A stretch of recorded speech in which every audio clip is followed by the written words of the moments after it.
Hey yo, chat, how's it going? How's your Friday doing? Hope it's been good. Hope it's been good. Um, I am excited to be back. I figured I'd stream again this week since next week might be weird because I have work every fucking day next week. Hell yeah. We love a busy work week. But yeah, I have like stuff all day Monday, all day Tuesday, all day Wednesday, and all day Friday. So I might be able to stream Thursday next week, but I don't know. It depends. So figured I'd get a second stream in this week at minimum just in case.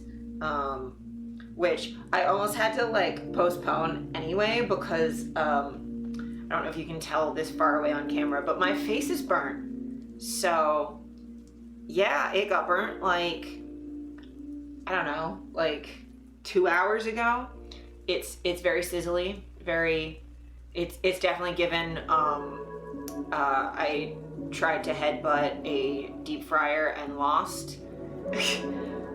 Essentially what happened is I get IPL on some hyperpigmentation on my face, and normally I do not react like this. Normally I am totally fine, and they can go on like really high settings. I don't like feel anything. I don't really react super strongly.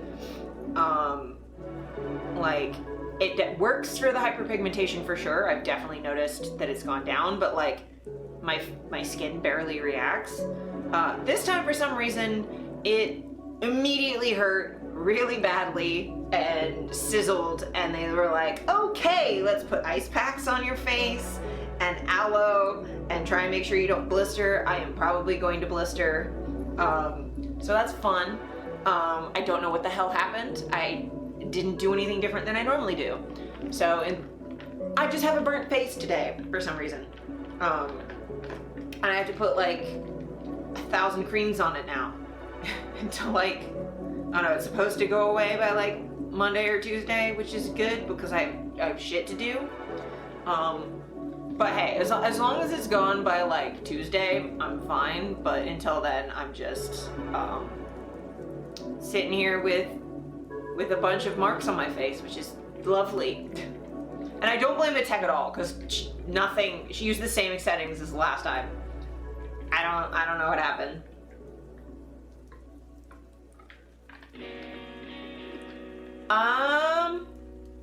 I mean, I wouldn't mind you coming home, but if you want to watch the movie, that's fine. Like, as long as, like, I don't know when you want to be home for dinner, Steph. Like, up to you. Also, like, we could watch Monkey Movie together on Monday, maybe? Because, like, I don't have time to do a lot of stuff, but I could watch a movie with you on Monday. Maybe. I don't know. But, like, if you want to see it, that's fine. I miss you. I miss you a lot. I miss my wife tails.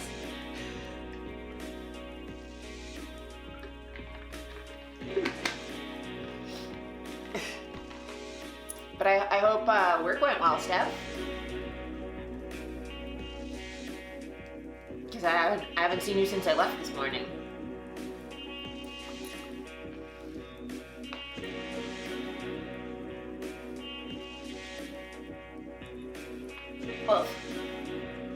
Oh, my neck hurts.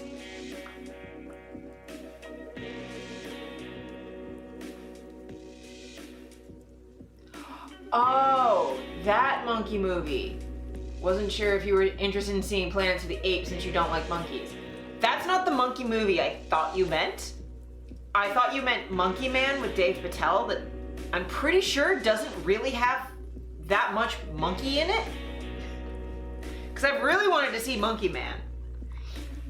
But no, Planet of the Apes is not super my vibe.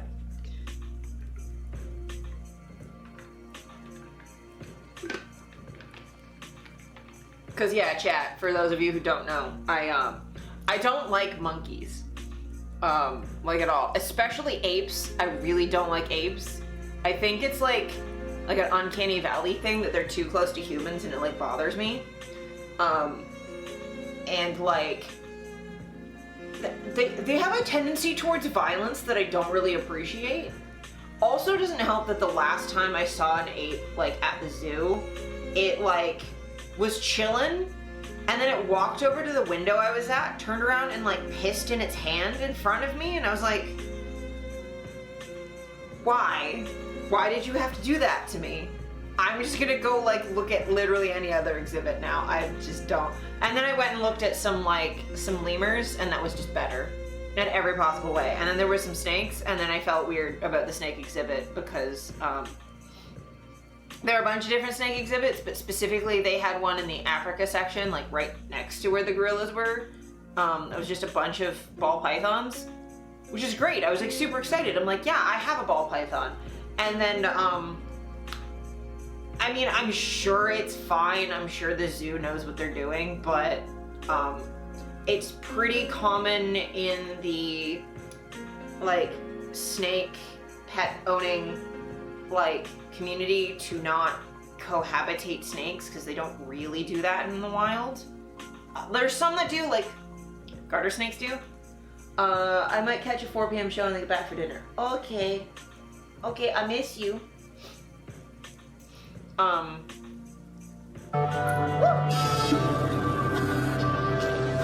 Find Size Edork just resubscribed for 36 months. Oh neat. Hell yeah! Thank you for the 36 months at tier 2. It's almost a year. No, for real, like 3 whole goddamn years is so much. I am so excited. Thank you.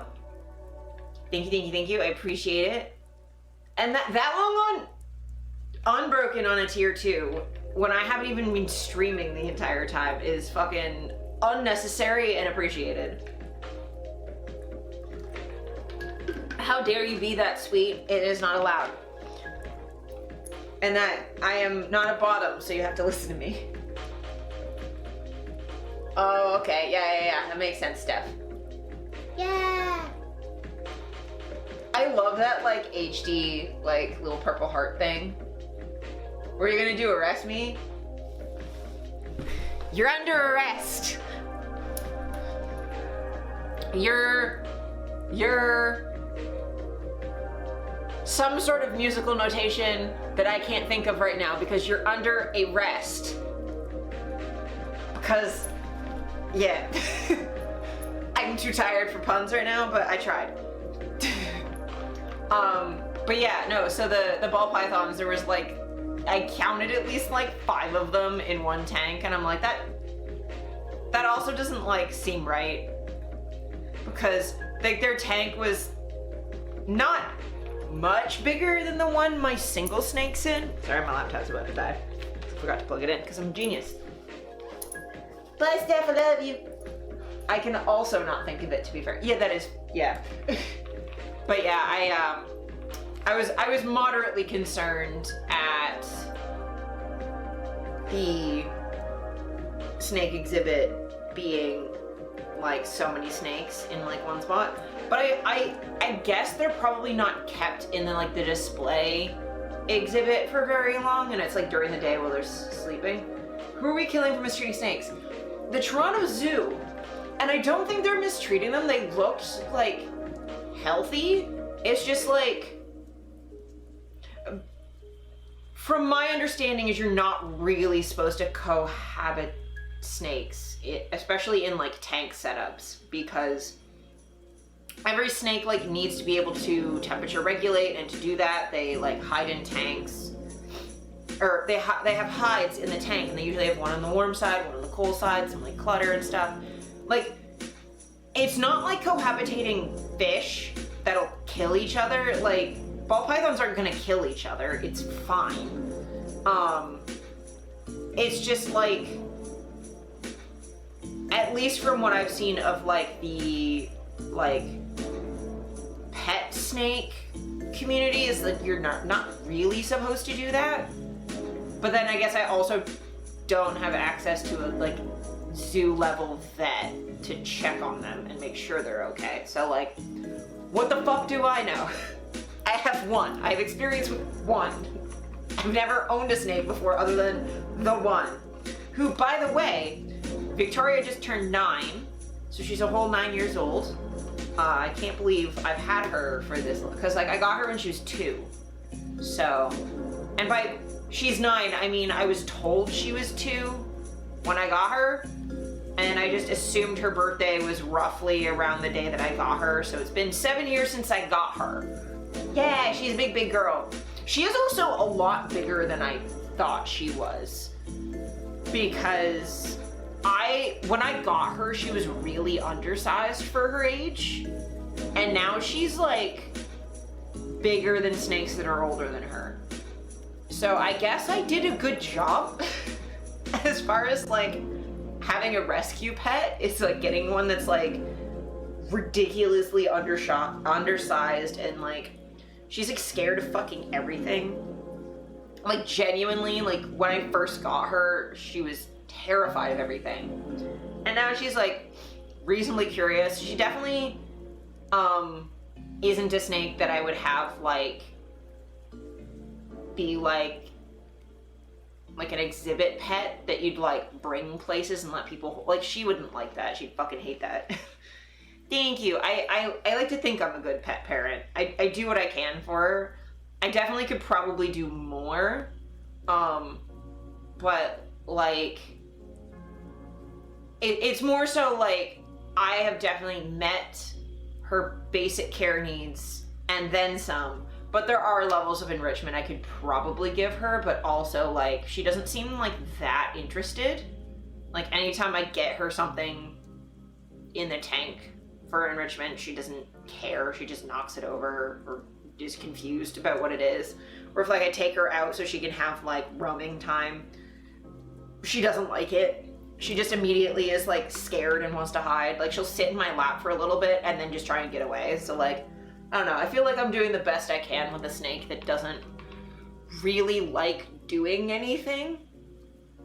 And hey, at least her tank's big enough she can like, she is pretty big for her age for like a ball python. I think she's like 4.5 feet long now, but she can reasonably stretch out in her tank almost completely. So sometimes there are animals that are exceptions to the general rules of their species. Yeah. And I mean, ball pythons are usually a little bit like shy, but usually they eventually warm up and are like cool being handled. Like every other ball python I've ever met like would be okay if you like, if I had gone to their tank right now and pulled them out to show you. If I did that to Victoria right now, she'd probably be mad, especially because I think it's feeding day soon. So she would be angry. But you know, on the plus side, she's only ever bit me once, and that was completely my fault. Like she was shedding and she had just pooped, and I didn't realize she was shedding, and I went to go clean up her poop and she got scared because she was blind and she bit me. We like a girl that knows her boundaries. Absolutely. Like, and she's really, really good at like communicating when she's done with something. It's pretty quick, but like her body language is not very ambiguous. Like she doesn't hiss, really. She like only hissed at me when like I first got her and she didn't know what was going on. But like after like the first couple months, basically once I cleaned her tank out and made it like nice, and she was having like healthy sheds and wasn't like fucking covered in, I mean, she was still covered in scars for a bit, but at least they were starting to heal. She like chilled out pretty quickly. But yeah, I will definitely say snakes are really low maintenance, but even then there are some people who get snakes who like shouldn't have snakes at all. Like they don't make you look cool. They're like really, they're legless, vulnerable babies. They're not as badass as people think they are. They're just, it's like if you got a really sad puppy and then it also had like no sense of self-preservation, because they will absolutely burn themselves on things because they have no idea. Though speaking of, I read an article today about how there's like cutting edge research that shows that bees might be sentient, that they have like, they can get PTSD and like recognize human faces and things. Because like I knew bees like to play, because there was like studies that were done that would like give them, like they really like to play with balls, and then like they would play with them even if they didn't have to. And that's really cute, but then like finding out that they like have emotional reactions to things beyond that is like kind of cool. Not them having PTSD, that I don't like. I don't like the idea of like a little bumblebee with PTSD. Like, I have PTSD. I don't want to imagine a bee going through what I go through. That's like horrific. But like the idea that like if you like save a bee from like a hot tub or a pool or something, that they like actually understand that you're helping is lovely. And I think there was also, I can't remember if it was MIT or where it was, but there was like another, like, I think it was a philosophical paper, so like, you know, not rigorous science, that was suggesting that like, that sentience might be more common than originally thought, that like all animals, including like insects, might have some level of sentience. And I'm like, that makes the tradition of telling the bees so much cuter. Yeah, it really does. It really does. Like, also like, it makes it make a lot more sense that like I've never really had a problem with bees. Because, well, I mean, for one, I'm not allergic, so that also helps. But like, I've never been stung by a bee. I've never been stung by a wasp. I get bit by ants a lot, and I don't fucking know why. But like, the one thing is that does kind of make me feel better about how often when I have bugs in the house that shouldn't be in the house, that I like put them outside. It does make me feel somewhat guilty about all of the centipedes that I just fucking obliterate, but I don't torture them. I just smush them because I don't. Centipedes and me, I cannot do centipedes. I just can't. I can't even look at them long enough to put them outside. Like most bugs, I'm fine with and I can put them outside. I cannot handle centipedes. The only bugs I cannot handle are house centipedes and like earwigs. And like everything else I'm fine with. Also mosquitoes. Basically, if it bites me, I'm gonna hit it. And that's kind of its own fault. You bite me, I'm gonna kill you. Don't bite me without consent.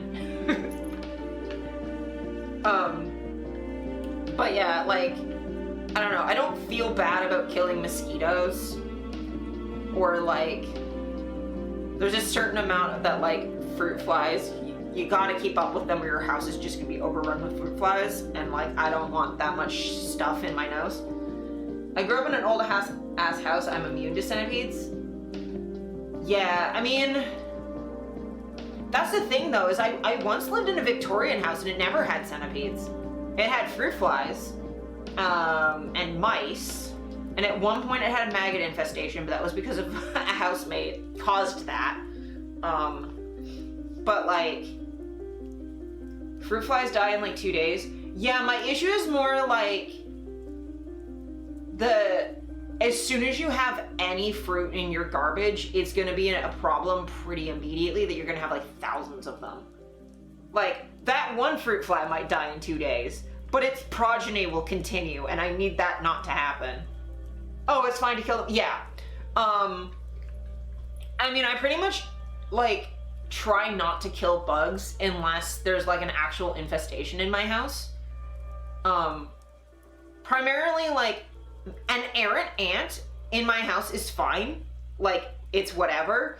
But as soon as there's like a fuck ton of ants, you need to go.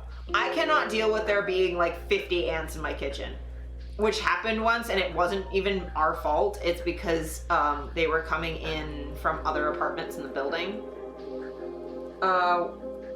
Wartime with jank ass basement. Yeah, I did definitely have some basement apartments where like centipedes were a thing.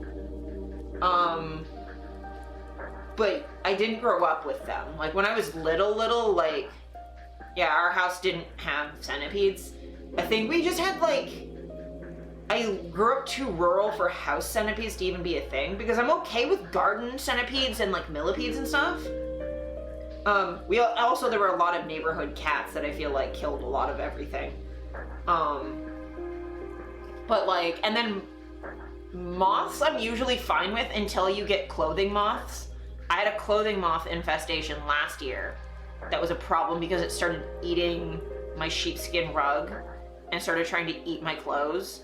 And I'm like, no, I model for a living. You cannot be eating my fucking clothes. Get the fuck out of my house.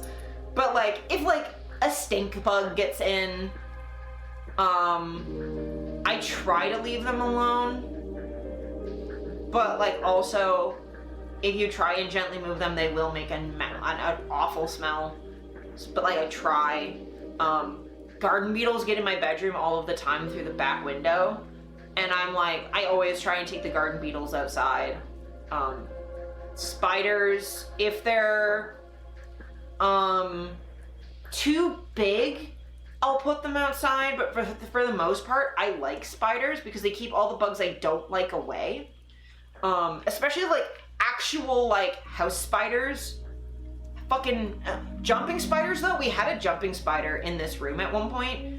Steph got upset because it started invading her personal space, and she's actually arachnophobic. She can handle them from a distance, but as soon as they're like in her space, she's like, no. We didn't kill it, we just put it outside. But yeah, I love spiders. Infestations are a no-go, but one-offs are fine. Yeah, it's like you're just traveling through my house on your way to something, or you like live in the walls. That's fine. You're like in my space and I've got to fucking move around. No. You can't eat my clothes, you can't eat my food. Crumbs, whatever, if like there's some crumbs on the floor, I don't really care. If there's like an ant, like a single ant. But yeah, I try and keep things clean enough that it's not like a problem. And it's the same thing with like when we had mice in here for a bit. Because we're close enough, I mean, everywhere in Toronto has mice. Because that's just a thing. But we do have mouse traps, but we honestly, most of the time, I don't think we've ever caught a mouse in a mouse trap. Every single time we just put it in a box and took it outside and like chucked it into the ravine where it's gonna have a better time anyway than living here. And I also really don't want mice to like chew on the electrical cords and hurt themselves or set the house on fire. And then I just put snake skin everywhere, so they chose to live elsewhere. So that helps. There's a contract they need to abide by. Yeah, 100%. Like, that's sort of the biggest thing, is that like, if they leave me alone, I leave them alone. I did take a stink bug outside, I think it was like 2 weeks ago. And I had it in the cup and I had to whack the bottom of the cup to get it to come out. And then we found it 2 days later, just chilling in our mailbox. It had just decided to make a home in there, so when we took our mail out, it was just like in there, like looking up like, hey, there's just been letters on me all day, that's fine.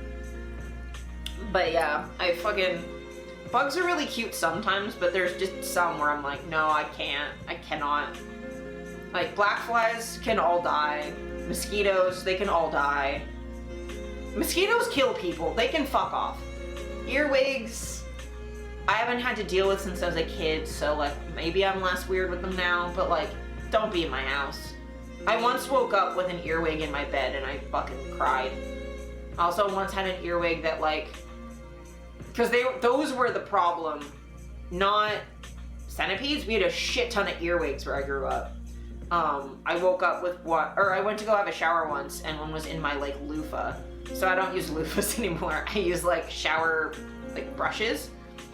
I cannot handle like loofahs anymore because there was an earwig in one and I was just like, no, you can't be near me when I'm naked. Fucking stop it.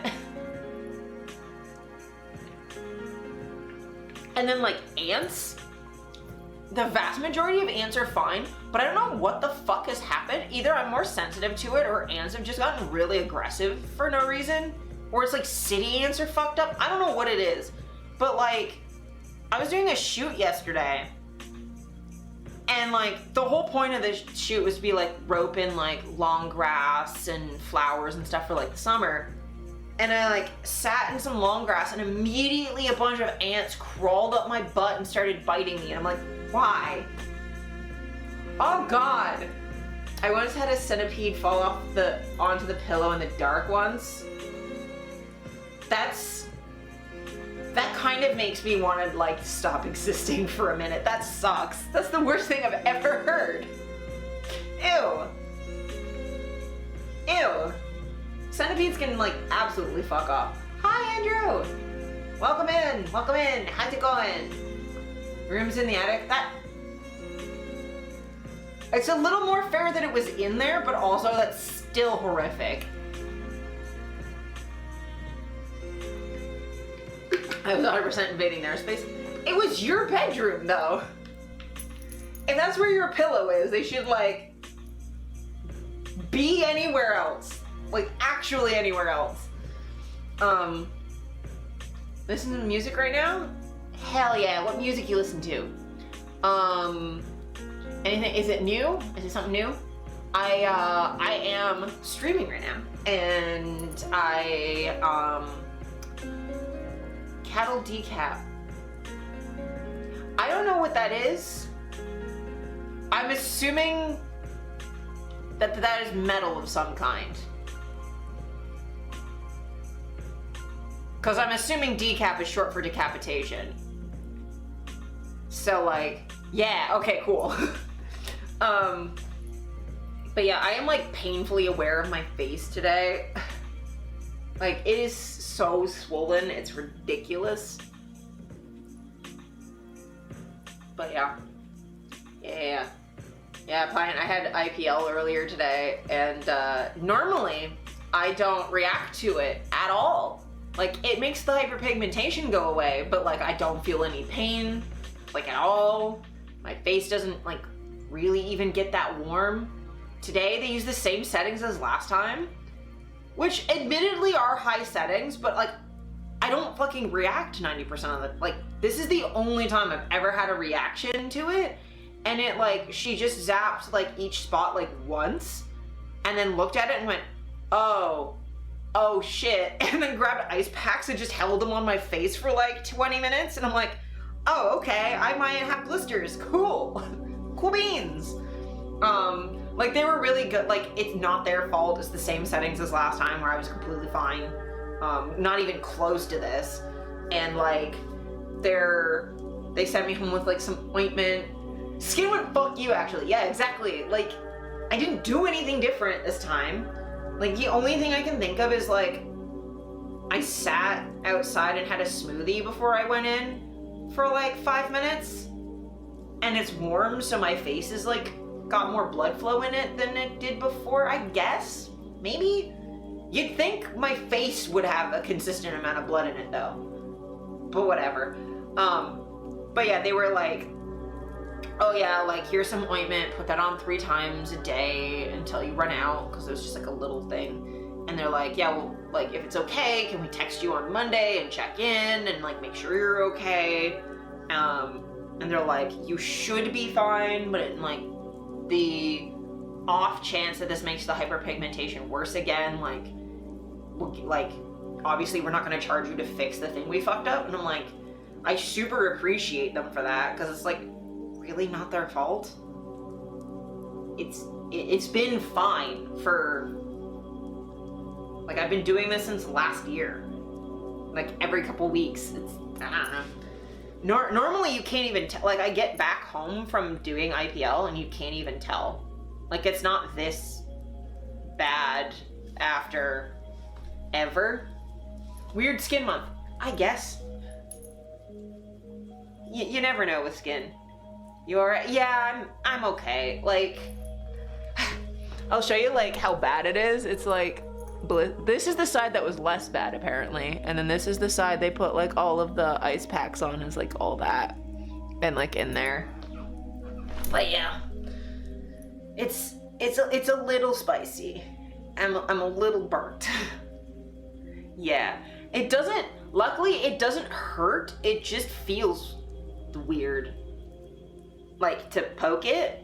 Like, it feels like I might blister, but like I might not. My face decided to freak out and break out real bad this month, which sucks. Yeah, that does fucking suck. That sucks. Absolute chunks. But yeah, I don't know. I don't think I did anything different.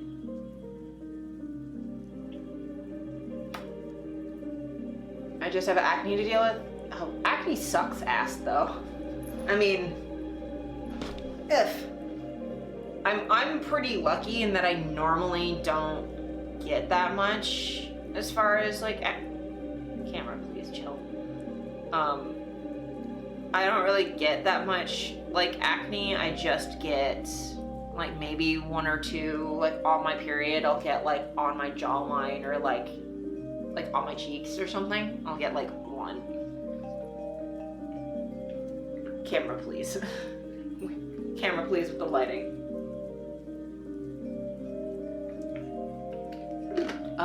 I do get butt acne though, which is not fun. You like my wall? That thing? That like divider thingy, or just the blank white wall behind me? Because the blank white wall is also, it's lovely for photo shoots, and don't tell my landlord, but I definitely have, I mean, they might have faded from the sun. No, there's definitely still some. There's fake blood stains on the wall. Very, very minimally. I think there's one like right there. They're very minor. We did scrub a lot.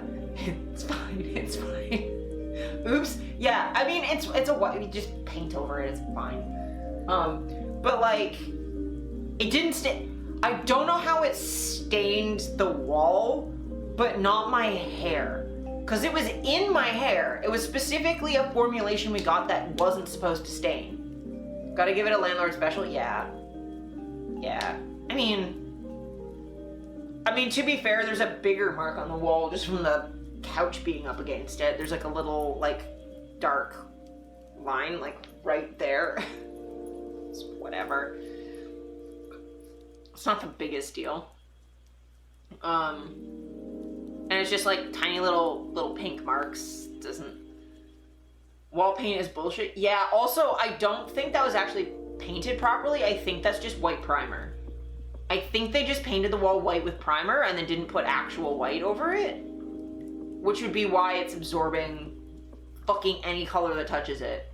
Because a similar thing happened with the wall above my bed.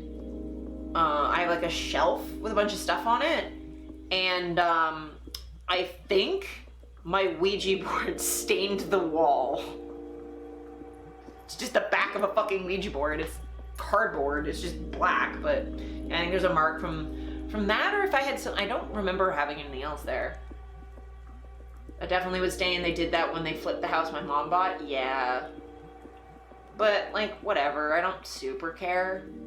Just means occasionally I have to fucking edit it in photos, so it takes a little bit longer. But I know where all of them are. There's one, like, by the outlet, too. It's, like, vaguely in that region, and I have to edit it out every fucking time, but it's fine. I mean,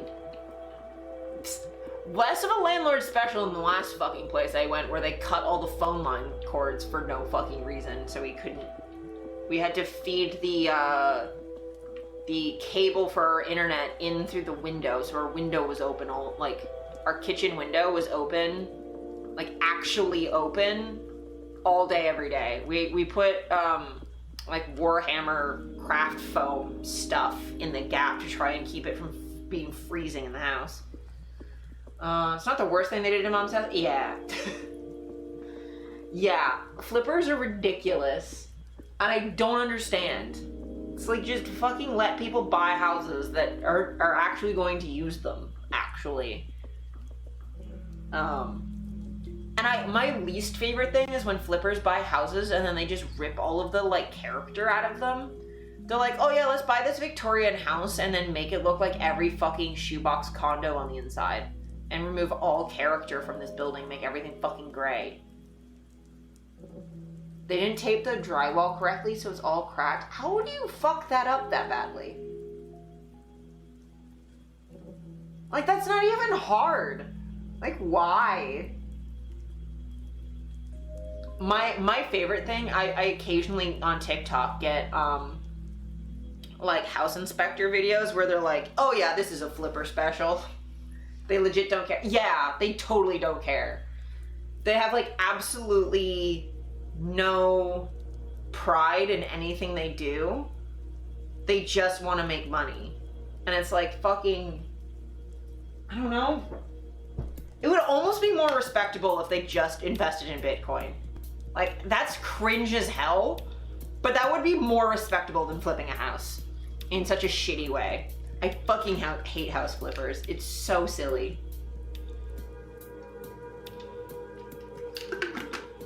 Like, you're telling me you have enough money to buy a house and ruin it?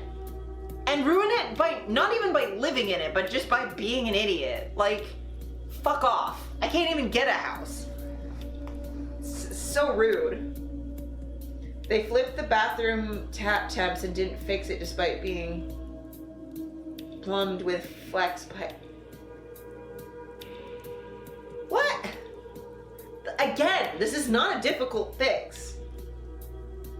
And also, like, any plumber with, like, a reasonable level of care would have been able to solve that problem in the first place.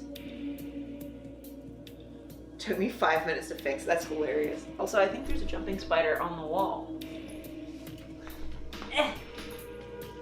No, it's just a beetle. There's just a beetle on my wall. But yeah. Spooter. I wish it was a spooter. It's just some random ass beetle.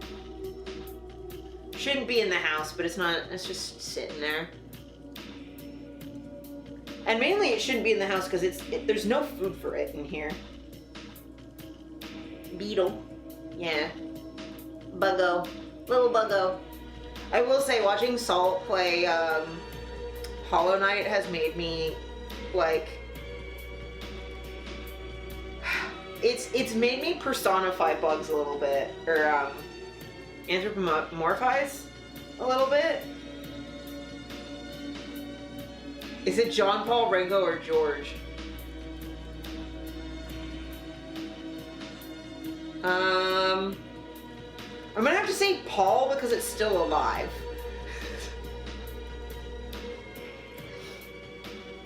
Oh no, is Ringo still alive? Are any of them other than Paul? I mean, Paul is alive. I know that's a stupid conspiracy. He's definitely alive, but still.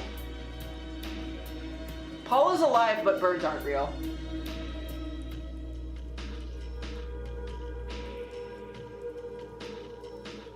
Oh god, my body.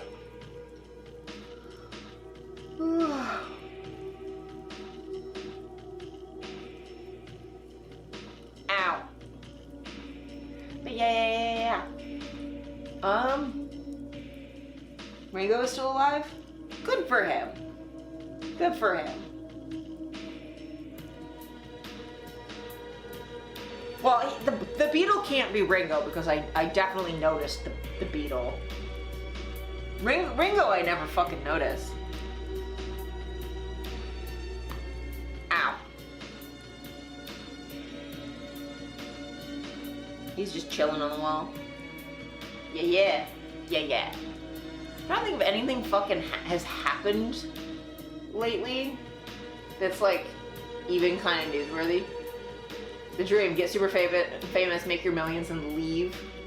Yeah, honestly, yeah. Just, like, make some art, have fun, and then be fucking completely unknown again. Go back to just, like, being able to take the subway and not being harassed. Or the tube. But yeah, I'm trying to think of new stuff. There's a big... It's been a little bit of TST news. Become Tony Hawk. Poor Tony Hawk, no one ever knows who he is. But yeah, TST news. So, there is... I'm trying to think of... I could probably pull up... I could pull up coverage. That's a thing I can do. I'm streaming. I can do things with the windows, and you can see what I'm talking about.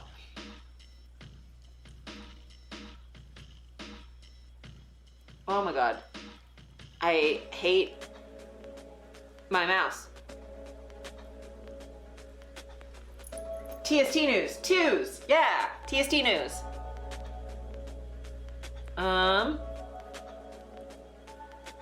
Oh my god. Where the fuck?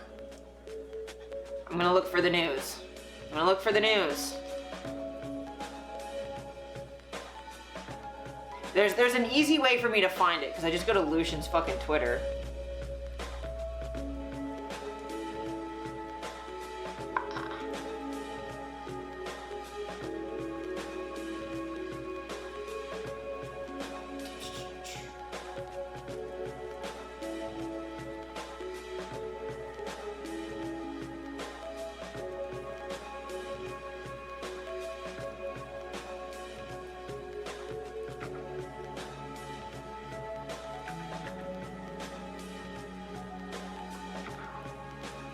Please hold. Please hold. Despite failing to get the required GPA, I am in fact graduating. Hell yeah! Fuck yeah, Pliant. That's awesome.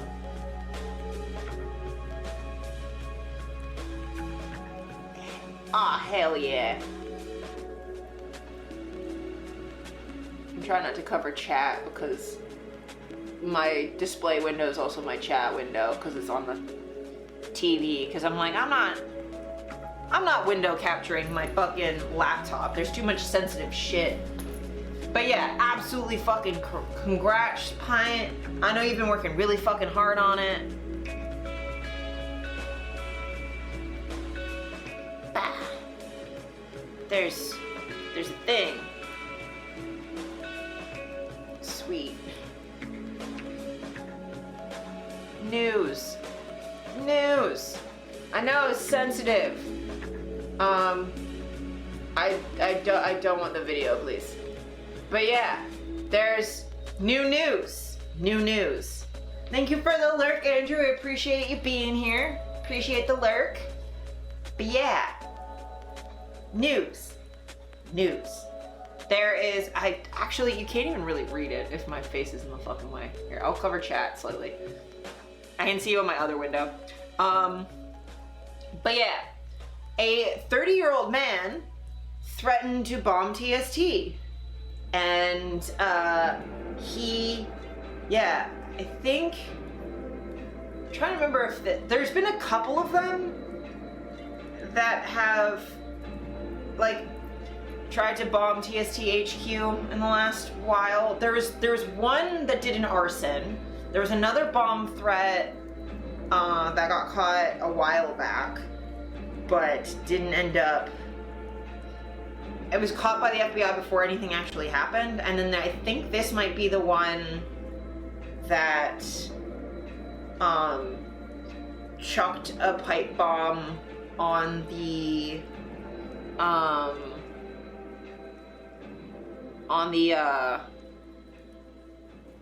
stairs, or on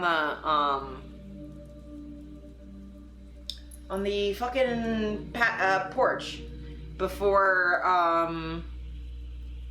anyone, like, no one was there. So he tossed it on at like 4 in the morning. There was nobody there, and no one even noticed it until everyone got there. It was the same day as the eclipse. So there was just like no one fucking there, which is kind of funny.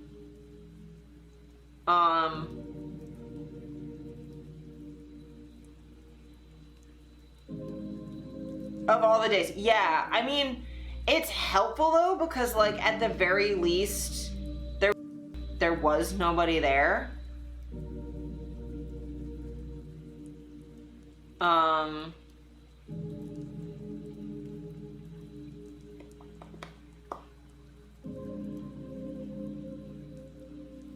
So like no one got hurt. It like didn't even really go off properly, which is nice. Bad grade and planning. Well, see, the thing is, specifically, he had written a thing about how he's clearly unwell, but he had written a thing in a letter that he'd left on the porch when it happened. And it was basically saying, like, I've been trying to, God wants me to convert you to Christianity and you won't listen, so now I'm escalating to throwing bombs, but he said not to hurt anybody, so I did my best not to hurt anybody. So he was specifically trying to, like, damage the building without anyone being in it, which, yay. I think, but that wouldn't have been this one. This one must have been, like, a fucking third one? Because in September, so that would have been last year. So yeah, that might have been the other one.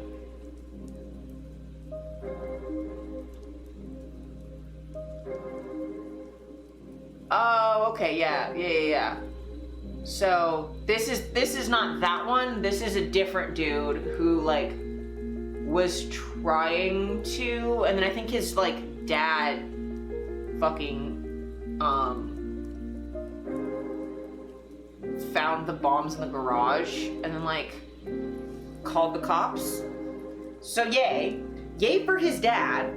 People suck. Yeah, I mean, this sort of shit happens all of the fucking time, and it's so damn annoying. Like, I'm so beyond irritated at how often shit like this happens, and then people will, like, on one hand, this stuff is, like, as a member of TST, is, like, what my reality is like, where, like, we're constantly hearing about, like, threats to headquarters, or, like, individual members. Like, Lucian, one of our co-founders, has been doxxed and personally threatened a bunch of times. There's been other ministers with, like, public-facing positions who have been on the news who've gotten death threats.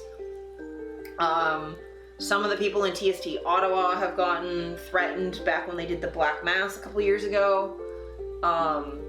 It's really aggravating how often this happens, and then for it to, like, turn around and, like, most of the coverage of TST is, when it's not, like, factual articles like this where, like, something just happened, where it's, like, covering us as a religion, we'll act like we're not a real religion, that we're just doing shit for attention, that we're, like, it's, like, the majority of the time, honestly, coverage is fellow leftists attacking us, and it's extremely annoying. Like, I don't get why that keeps happening, you know? Like, there was a video that came out, I'm not even gonna name who it was because I don't want to give the video more coverage than it already has, but there was, like, a leftist that put out a video about TST 2 weeks ago or something, and it's legitimately just, like, the same shit being regurgitated over and over and over again, from a group that, like, part of the reason I wanted to cover this is because, like, these videos come out, like, from like, leftist, like, video essayists all of the time. Like, someone will get bored and then think this is, like, an interesting story to cover when it really just isn't. It just isn't an interesting story at all. But people keep, like, acting like this is some fucking new thing. Leftists can be really anti-religious and don't confront their cultural Christianity. Yeah, like, literally 100% that. Where, like, people act like, I don't know, it's that cultural Christian, like, purity thing where you have to think the right things and behave the right way, otherwise you're not performing, like, correctly, and then you're sinful and should be cast out. Like, it's really just cultural Christianity that, like, is completely, like, unexamined, and it's super frustrating. And it's, yeah, Puritanism, exactly. And it's like, again, like this very specific kind of Christianity too, because like Christianity doesn't need to be like that. Like Christianity can do better, right? Like I'm not coming at this from a perspective of like hating Christians. It's just like a lot of specifically like North American Christian culture has serious problems, and like people will like move away from the God part and then think that that's all the work that they need to do to move out of that. And it's like, no, like if you still like have like a fucking disgust response to someone doing something sexually that you don't understand, that doesn't harm anybody, fucking that's the same thing. But people keep covering TST with these like videos that go over the same like debunked bullshit over and over and over again. It's literally American Puritanism and evangelism. Yeah, 100%. Like it comes straight out of like the moral majority of like the 70s and 80s and stuff. But like, you know, they'll bring up like, oh, Lucian said something shitty 20 years ago, and it's like, that was fucking 20 years ago, and he's responded to it, apologized for it. You can have your own opinions about whether or not apologizing for a thing and then the amount of work that he's done is sufficient. Sure, you can have your own opinions on that, but like pretending like it's fair to hold someone to the person they were 2 decades ago, like 20 years ago, my knee worked. So like that's not really fair. I'm clearly not. I've been walking with a cane for 20 years. It's not fair to judge people from stuff from that long ago. Not when they've shown like demonstrable change, without acknowledging that change. Or like people will talk about like, oh, TST's a pyramid scheme because like one fucking group of disgruntled people who wanted this entire religion to be a hammer for their political nails that it was never intended to be.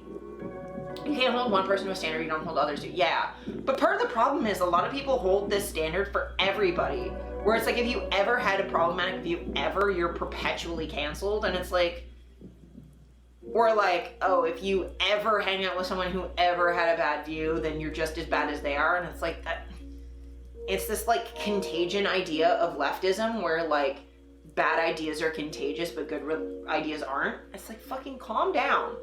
Nuance. But yeah, like the idea that like TST is a pyramid scheme where like we don't pay tithes, we don't pay membership fees. Like the only money I've ever paid to TST, I can list every single thing I've paid for. I just leave those people alone because that's what they want. Yeah, like I just hate when they start doing like hate mobs and like threats and stuff on social media, because then it's like unavoidable. But yeah, so here's all of the things I've ever given money to TST for. Okay? My membership card and certificate, which is completely optional. I just wanted it. I bought some hot sauce. I bought a keychain, two lapel pins. I bought one crop top, and I've paid for ordination because I'm ordained, and that's completely optional, and it makes sense to pay for that because people put in scholarly work to create the courses that I'm taking. And in the US, where TST has legal recognition, you have legal rights as a minister that like, and you can also make money back by doing weddings and stuff. Like we can't do that in Canada yet. We're working on recognition, but like it's not, I haven't paid them any money to just be a member. I bought merch. That's it. And like any money that goes to campaigns goes directly to that campaign. So it's like, you know where your money's going. It's not particularly complicated. Like, I, as a co-congregation head, I don't get fucking paid anything. It's completely volunteer. So people will be like, oh, it's a pyramid scheme. I'm like, okay. How could it be a pyramid scheme with no money in it? I don't understand. I've straight up been, one time I was looking for work, had a resume on Indeed, and I got recruited by some place that wanted me to do an interview, and I was like new to the city, so I'm like, whatever. The fact that I don't know what this company is isn't as much of a red flag. And I go there and it's like you get paid via commissions and only commissions, and like it was very clearly an MLM, and I'm like, that's a pyramid scheme. You can't be mad at religious people donating to their church if you yourself do it. How many of those people donate their time or money to their churches? Yeah, exactly. Or like, they think somehow like ministers being paid for their actual labor is the same as like the extractive bullshit the Catholic Church does. And it's like, individual ministers that are like answering emails from people who like need support, or who do funerals and weddings, or do hospice work, or like write sermons and like all this shit that we do. It's work. I don't have a fucking, this is my living room. Do you see any vaulted gold ceilings? No. Or part of our churches have a ton of money. Yeah, exactly. And like there is a difference between like, obviously, like I look at like mega churches and televangelists and like all that stuff, and like there's a level where it gets predatory, especially when it's like those churches that are like, oh, we gotta plant a seed and like you have to donate money in order to get blessings or whatever. Like that stuff's awful. But like, just making poverty wages for actual labor is like not that. Like there's a difference.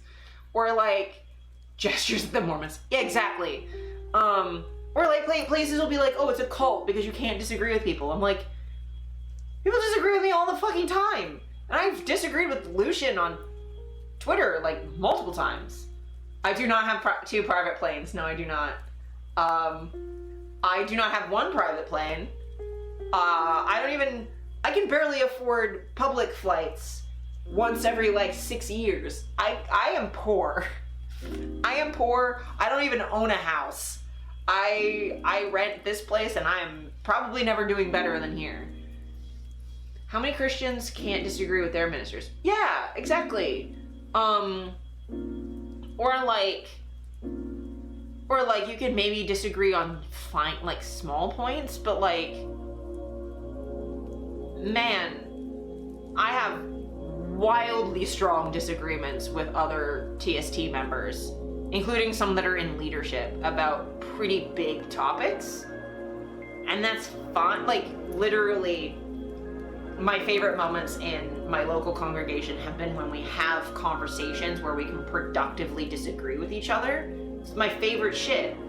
It's like, we had an entire conversation on gun control that like, I've never needed to own a gun. I've been in Toronto long enough to be pretty uncool with how many shootings happen here. Like, you know, I'm pretty anti-gun. But like, there were people who were in the meeting who own guns for that whatever reason. Some of them it was for hunting. Some of them it was for, I mean, they live in fucking bear country, so it's just defense or whatever. It's like, there's plenty of reasons to own guns. And then there were some who also had them just because they wanted to. And they made a pretty good argument about like, well, I should have a right to do whatever I want as long as I'm not hurting people and I'm like following the law. But when the law changes suddenly, then I shouldn't suddenly be made a criminal when I'm trying to do the right thing, right? The number of Christians I've known that could never walk up to their leadership and just state a disagreement and feel safe is obscene. Yeah, I've never been a Christian, so like I have no idea what it's like with regular ministers, but like that shouldn't be how things are, right? Like you should be able to just like at any point like disagree with your minister. Like if I'm wrong, fucking tell me. I don't know everything. I'm a minister and a like congregation head because I'm good at fucking spreadsheets. That's what I do. I fill out spreadsheets and I facilitate other people doing the things that they want to do. That's my whole job.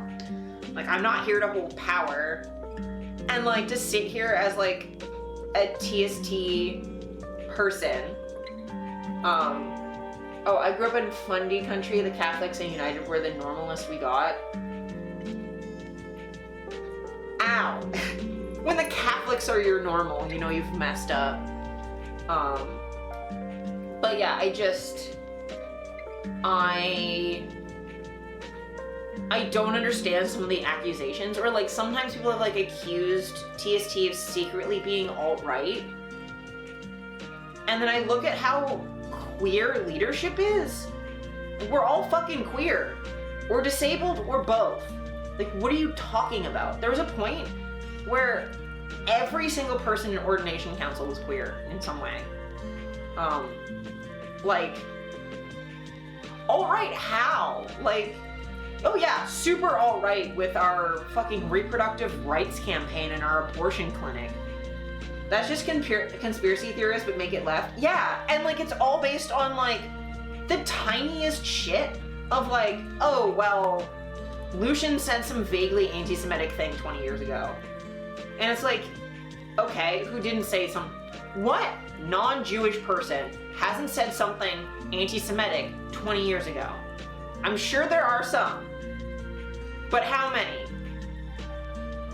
It fucking haven't. And I'm not gonna say it's not shitty that he did that, but like, he's made no secret of how he used to be like in Church of Satan, and they're like, and like a really hardcore American atheist that was like trying to make a point about how like Jewish people as a race you shouldn't make fun of, but like any faith you should be making fun of. And it's like fucking God, like that's not really a useful point. No, you really shouldn't criticize Judaism as a faith either from the outside when you don't know what you're fucking talking about. Like, let ex-Jewish, like atheistic Jews make that, like have that conversation. That's not for us to have. Just like every time someone's like, oh, well, you make fun of Christians, why won't you make fun of Muslims? I'm like, Muslims aren't oppressing me.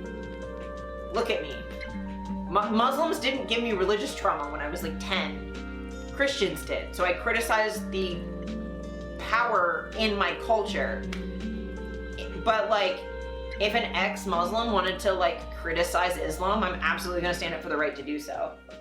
Jews are more than capable of criticizing themselves. Yeah, and I've been to synagogue before with my aunt, and abso-fucking-lutely they can. That's like half the fun of being Jewish, honestly. Like, from what I can see visiting, debating was like their favorite thing. The number of people that merged TST and Church of Satan, and it's like, please read. Yeah, like we're not remotely even kind of the same. And the Church of Satan guys fucking hate that too, because they don't think we're real Satanists because we don't suck Anton's dick all the time. It's like, please.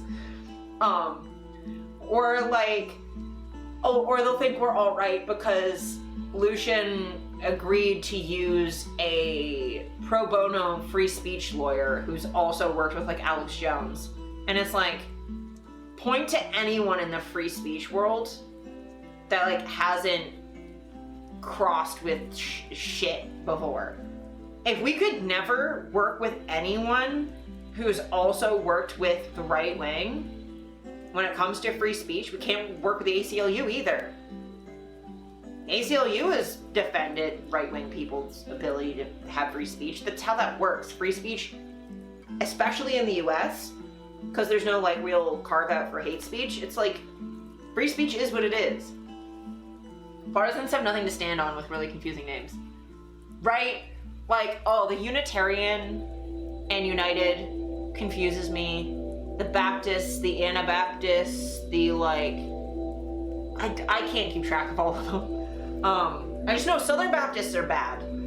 There's a lot of hate groups of the Southern Baptists. But basically anything from the Southern US, immediately I'm suspicious. But like, I just, like, accepting a pro bono lawyer is not, it's just a lawyer. I don't care who else my lawyers worked with. Are they good at what they do and I don't have to pay for it? Okay, great. Regrettably, shitty people do still have rights and they deserve to have those rights protected. Yeah. Well, and part of the reason, like, I've become more of a free speech absolutist than I used to be because, like,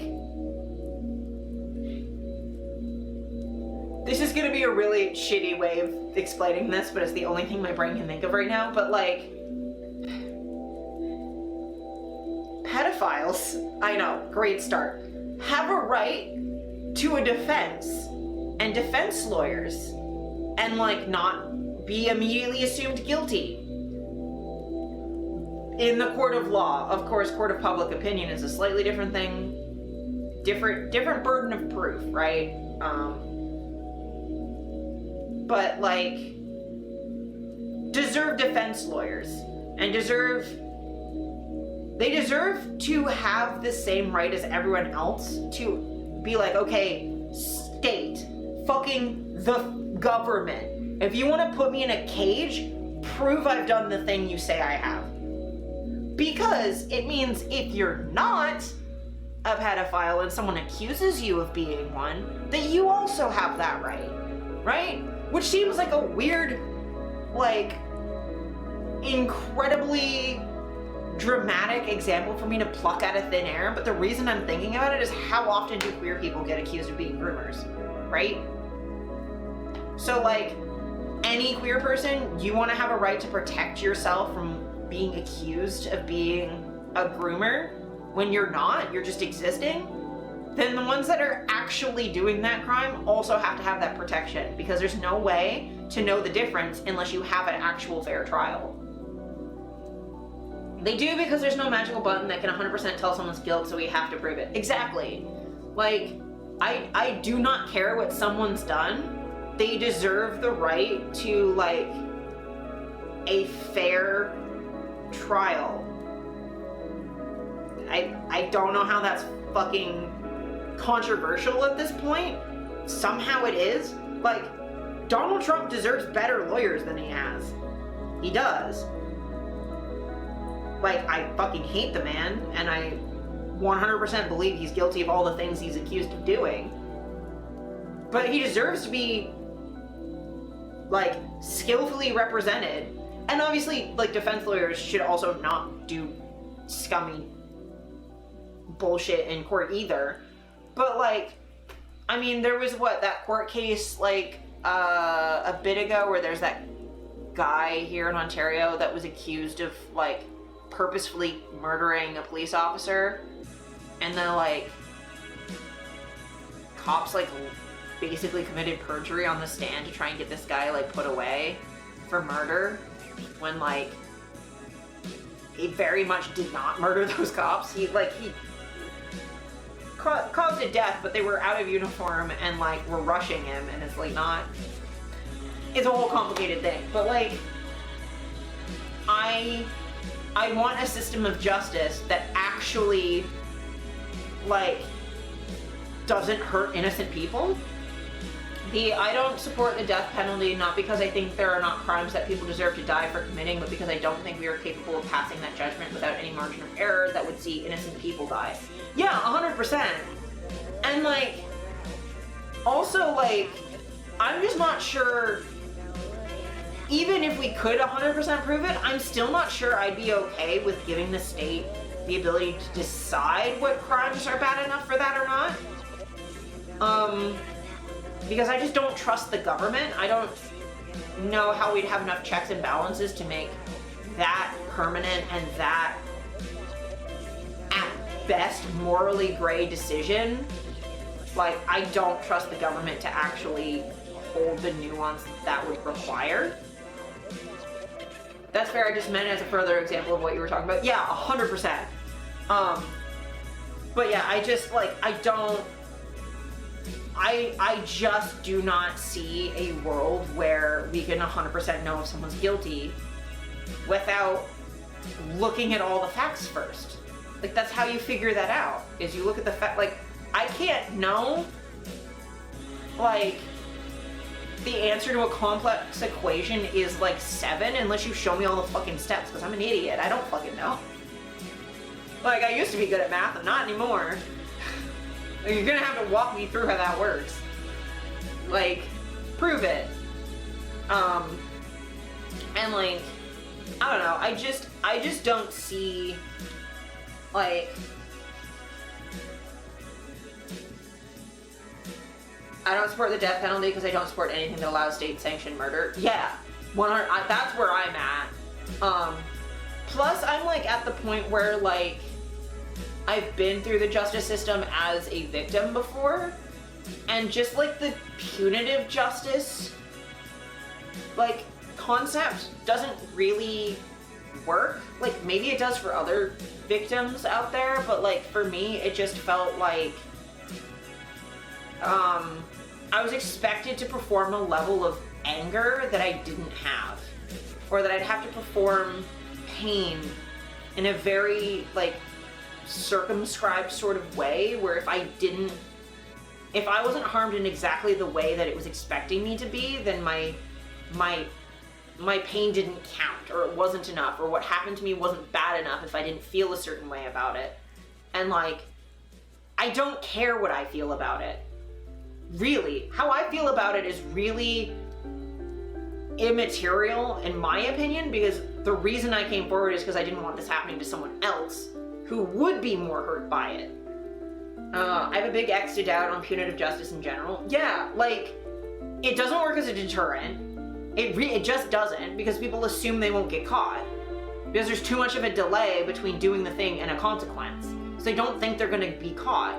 Or if they get caught, they think they're gonna get like a small sentence. And like, it doesn't reduce anything. And vengeance does not make me feel better as a victim. It just doesn't. Being expected to want vengeance doesn't make me feel better. And because of how long the justice system takes, trying to make me angry about something that happened years ago that I've tried to process and put behind me is just asking me to undo all the healing I've done. I don't want to go backwards. I don't want to have PTSD from this thing again. I want to stay here where I've done all the work and I'm okay now. Like, it's also really hard too, because like going through that system, like, fucking the cops were more mad about it than I was, and I had to fucking baby the cops' feelings about the thing that happened to me. Like, why do your feelings matter more than mine? Like, fucking chill out. So the Christian idea that punishing the guilty and protecting the innocent are the same thing. Yeah. And I think, like, even broader, where it gets expanded to leftism, is that people think that harm reduction, reducing harm, and maximizing good are the same thing. And they're not.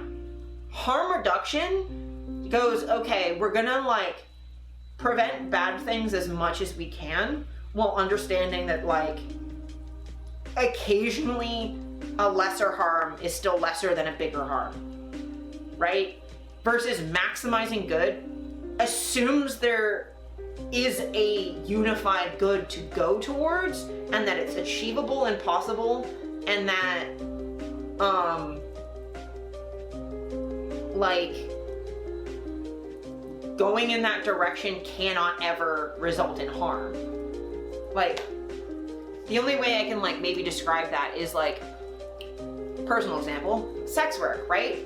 Harm reduction goes, okay, well, the harm, like, maybe ideally no one does sex work, but forcing people to not do sex work is itself a harm, so we'll just try and make it as safe as possible and give them as many options outside of sex work as possible, as much support as possible, so that, like, everyone has other ways of earning money if they need to, that they have social supports, that they have housing, that, like,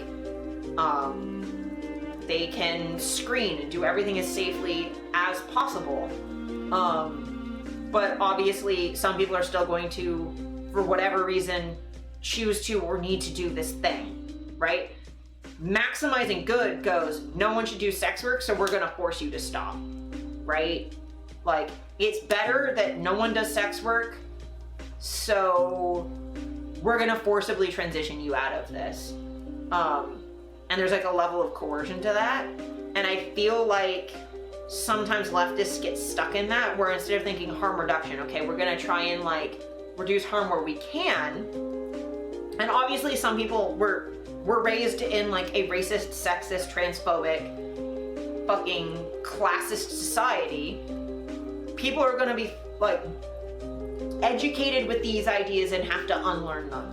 So we have to be patient with people through that process, right? That's harm reduction.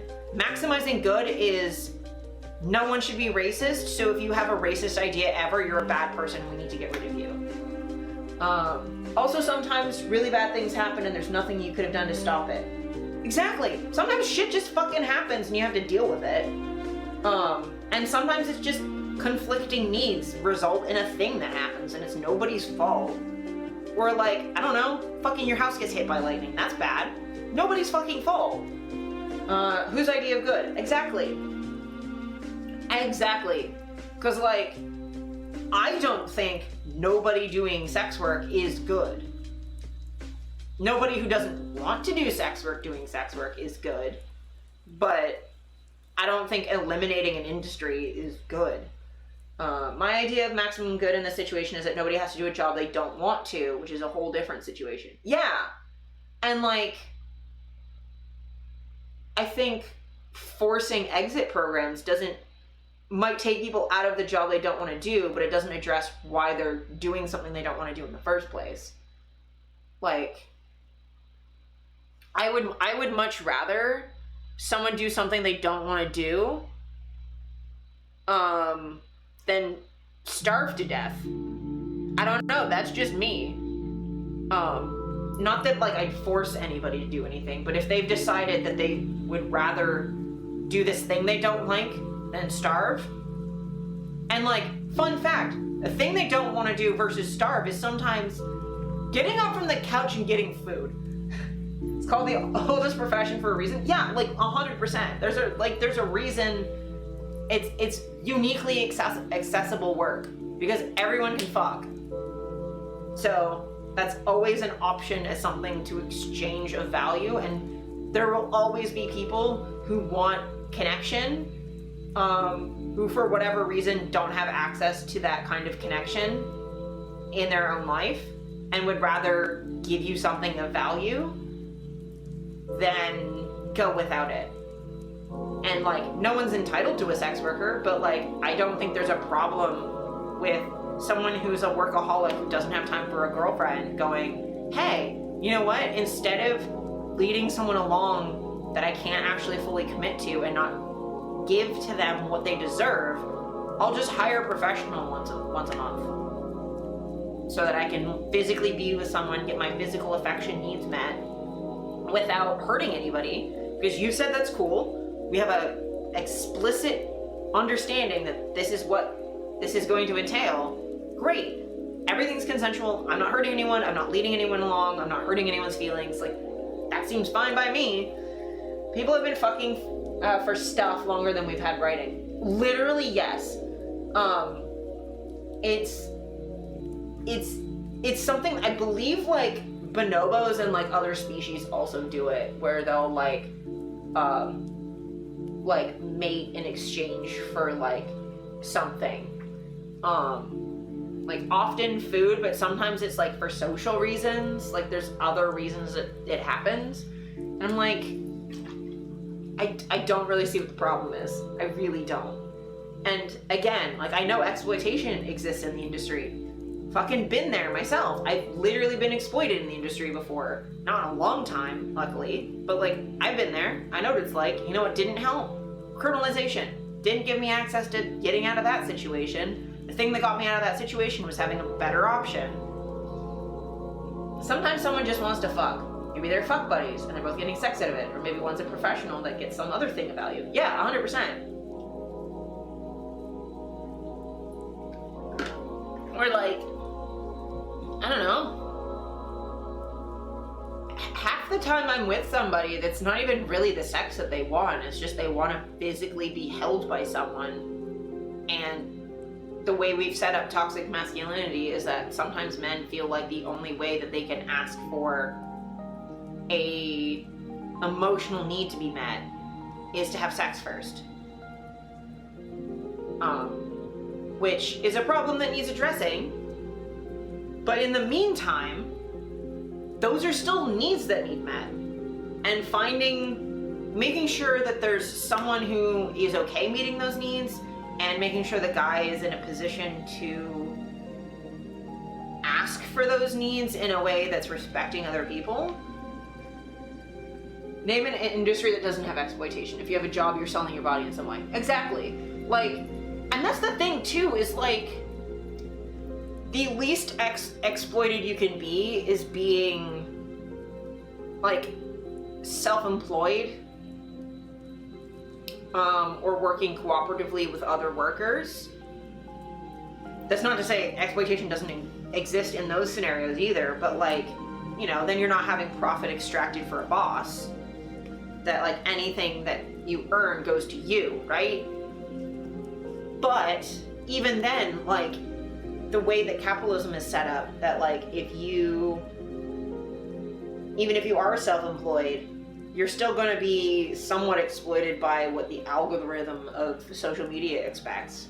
You have to work more than you want to, or advertise yourself more than you want to, because the algorithm demands daily content. Like, I fucking wouldn't be posting every single day if I didn't have to, but I do, so I do. Like, it's an unreasonable amount of fucking art to ask someone to make. But, you know, a lot of that stuff, like, expects, like, OnlyFans models to, like, fucking put out new content every single day. I don't. I just do a lot once a week. And even then, you're probably being exploited by someone like a landlord, client, society. Yeah. Like, you're still in a position where, like, you still have to do stuff you don't want to do because we live in capitalism, and so that's how that works. Line must always go up, right? But yeah, I just don't take it seriously when people are like, oh, well, TST is right-wing because they've had to exist in a flawed society. It literally is the same thing as when you have those, that, like, fucking, like, meme comic that's like, oh, you dare to criticize society while participating in society? Very hypocritical of you. It's like, I have to live. Like, I can criticize stuff while also eating. I feel like that's actually more impactful when you have, like, a stake in it. Like, man, like, I can't be vegan, but do I have criticisms of, like, meat packing facilities in the meat industry? Absolutely. I'd be lying if I didn't. Also, sometimes in a community, someone has to do something they don't want to do for the betterment of the community. That's normal. Minimizing harm is important for that reason. Yeah. I mean, again, like, I don't really want to be doing spreadsheets all the time for TSD, but someone has to do it. So, like, I have the time and ability to do it, so I do it. Like, I don't think anyone, like, there's this common thing of like, oh, no little girl, like, in kindergarten wants to grow up to be a whore, and it's like, I mean, if someone had told me that was an option, actually maybe, but man, I did not want to be doing spreadsheets as a kid. And yet here I am. Most of my jobs, my multiple jobs, is a lot of spreadsheets. Also gestures emphatically at vaccines. Yeah, like, fucking, who wants to get poked in the arm and then have their arm feel like shit for a day? At best. Like, That sucks ass, but I'd rather do that than everyone get sick. Same, I wear a mask. I don't fucking want to wear a mask. I want to be able to breathe the air. I want to be able to just, like, eat on the subway like I used to. And have a snack whenever I want. I can't. I wear masks all the time. Or at least as much as I can.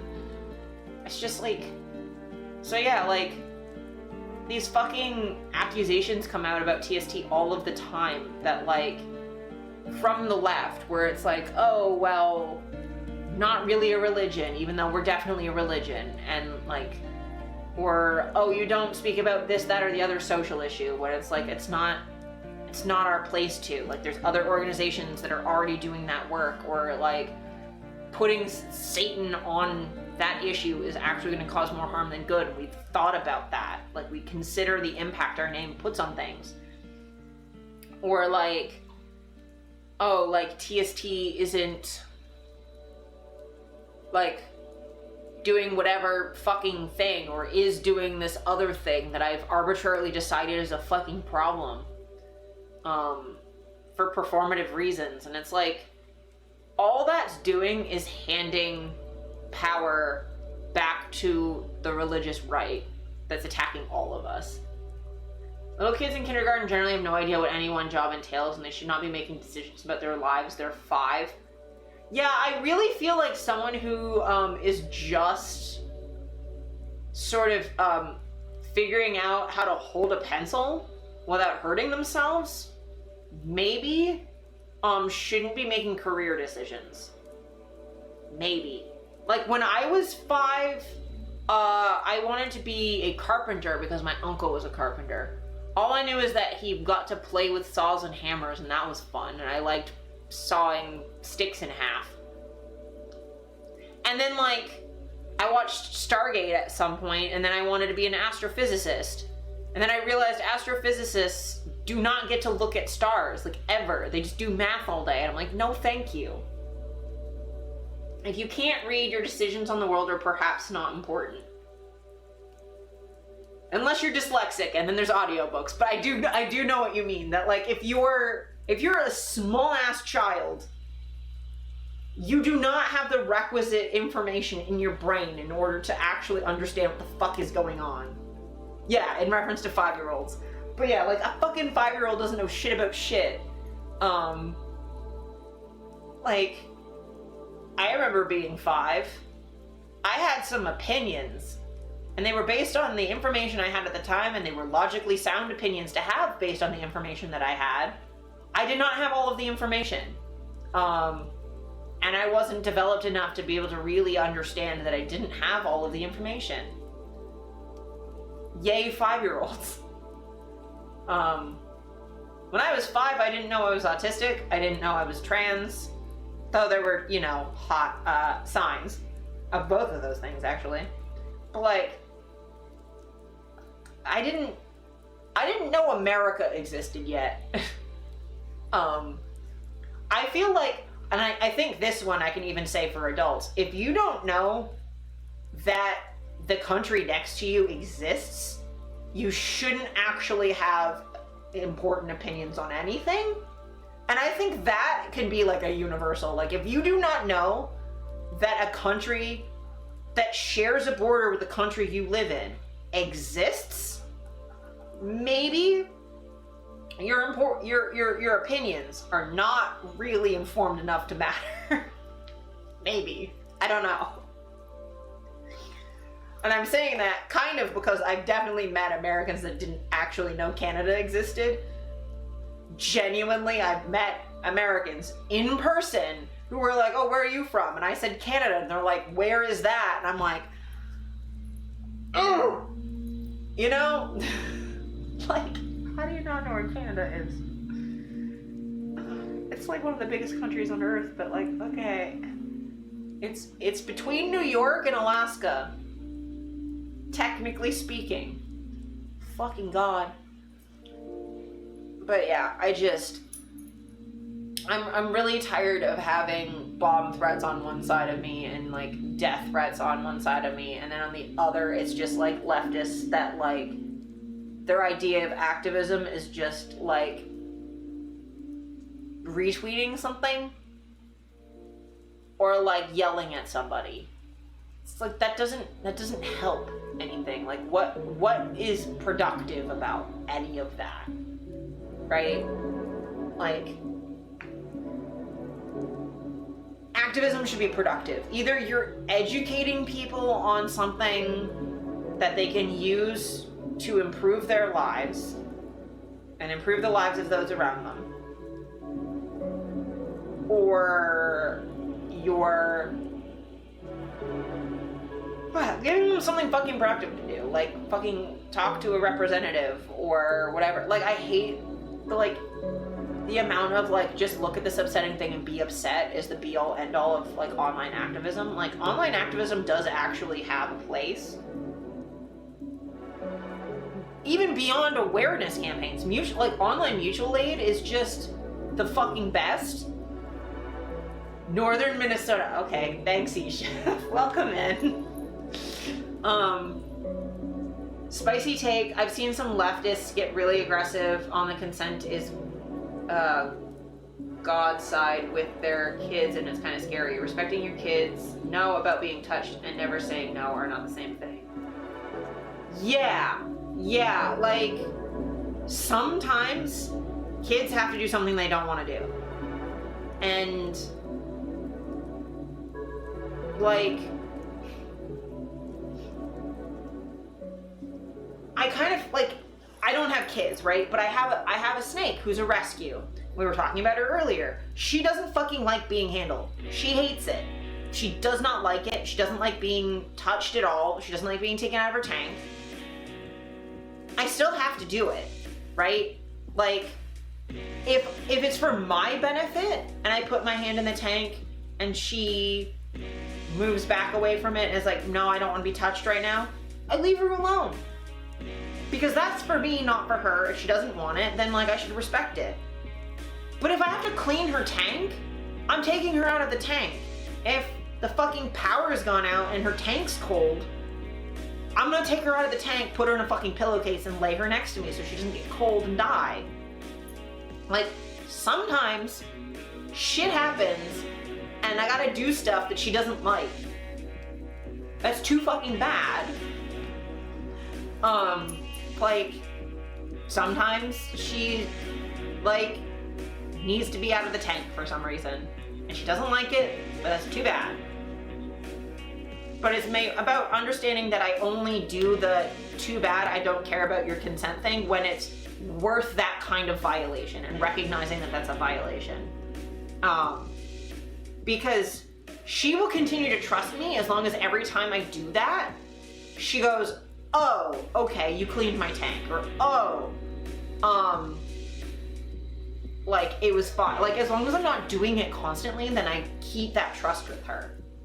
And sometimes they ask for things you know they will regret later, and your job as a parent to make sure is to make the call, understanding the consequences, and sometimes it requires compromise. Yeah, 100%. Like if it's minus 20 outside and they don't want to wear a coat, I mean, it's probably not worth it to try and force a jacket on them right away, because maybe they're inside and they're overheating and that's uncomfortable.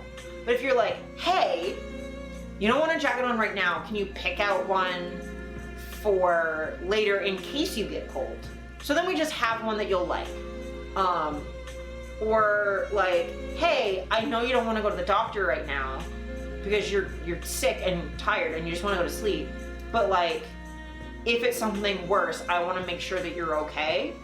And I think a lot of times kids, like, if you actually explain to them what the fuck is going on, like, they can understand what you're talking about. Usually.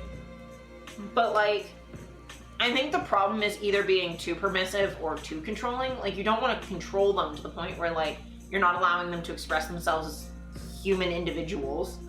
But you don't want to be so permissive that you just never prepare them for the adult world and you never prepare them for, like, what's going to happen. I think, like, if they're gonna go skateboarding, let them know they could break their arm. Don't just be like, okay, and then they go do it and they break their arm and they're not prepared for that consequence. Like, it's important to let them know what they're signing up for. And let them have their mistakes small when they're younger rather than having big mistakes later, because then you can fix them. That was definitely a thing that my dad always, like, instilled in us, was like, make your mistakes now when they're small and things that I can fix. I don't want your first mistake to be when you're 20 and I can't do anything about it. And it's gonna be huge because you're an adult and that has serious consequences that children don't have. Like, let your kids get lost, let your kids get messy. Like, if they wanna fuck around in the kitchen and, like, they're allowed to fuck around in the kitchen and put some shit in a cake that probably shouldn't be in a cake, like fucking too many gummy worms or whatever. Sure. Don't let your fucking 6-year-old play around the oven. They're not ready for those consequences yet. That's too much. And age-appropriate decisions, 5-year-olds and 15-year-olds aren't able to make the same decision. Yeah, 100%. And I think, like, with, like, queer issues, like, there's sort of a conflation the other way, too, where, like, it's 15-year-olds are treated like they're 5-year-olds, like they can't make their own decisions. Like, 5-year-olds should not be deciding, like, permanent anything. But, like, a 5-year-old can absolutely decide what color they want their hair to be. It's fucking temporary. Worst case scenario, shave it off and regrow it. Great, cool. It's fucking hair. It's just some dead proteins hanging off your head. But like a 14 or 15-year-old can absolutely choose puberty blockers and delay that decision until later. They can also choose to go on hormones, and that's fine. If a 15-year-old is old enough to go through natal puberty, they're old enough to choose to go through a different puberty. Honestly, surgeries, I'd say maybe wait until you're 18. Because, like, that's a little bit more intense. And also, I don't really, having gone through top surgery, I cannot imagine being 15 and trying to keep up with schooling while going through that recovery, because I was completely non-existent for, like, fucking 2 weeks.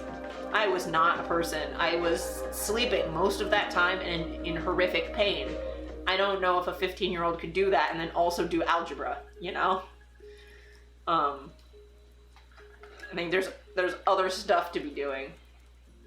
And again, you know, maybe there's outliers where there's a situation where the surgery is required. I definitely know there's medically necessary requires for, like, childhood fucking cancers and stuff. Like, sure. But, like, and, like, as for age-appropriate decisions, I used to work at a movie theater, and people would think that their little kids would be able to decide what movie to go to with absolutely no restrictions, and, like, a fucking 6-year-old would want to go to, like, a rated R horror movie. I'm like, you're gonna ask for a refund as soon as this movie starts. I know you are, because this kid's gonna freak the fuck out. And that's speaking as someone who did watch horror movies really young. But I'm like, you know, if the kid can't go, no, I know I'm young, but, like, I watch horror movies all the time, it's fine, then, like,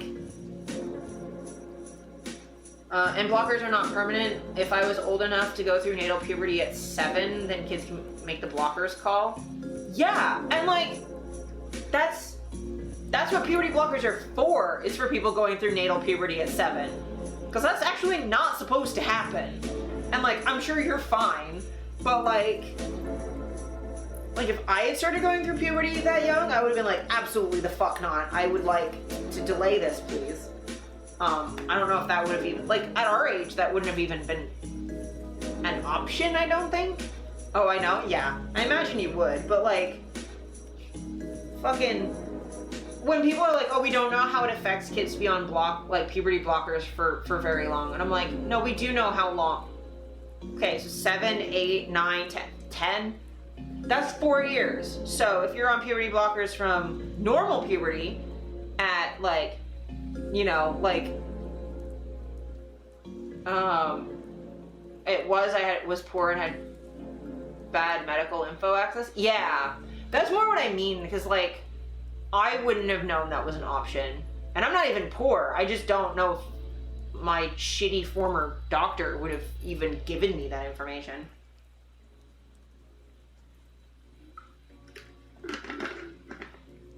He certainly put me on birth control pills that I had no fucking business being on. But, yeah, I'm so mad when people act like 17-year-olds or 2. It drives me insane. I'm like, I was in university at 17. I included the poor because it meant I wasn't going to yearly checkups for it to be caught. Yeah, that's fair. Ugh.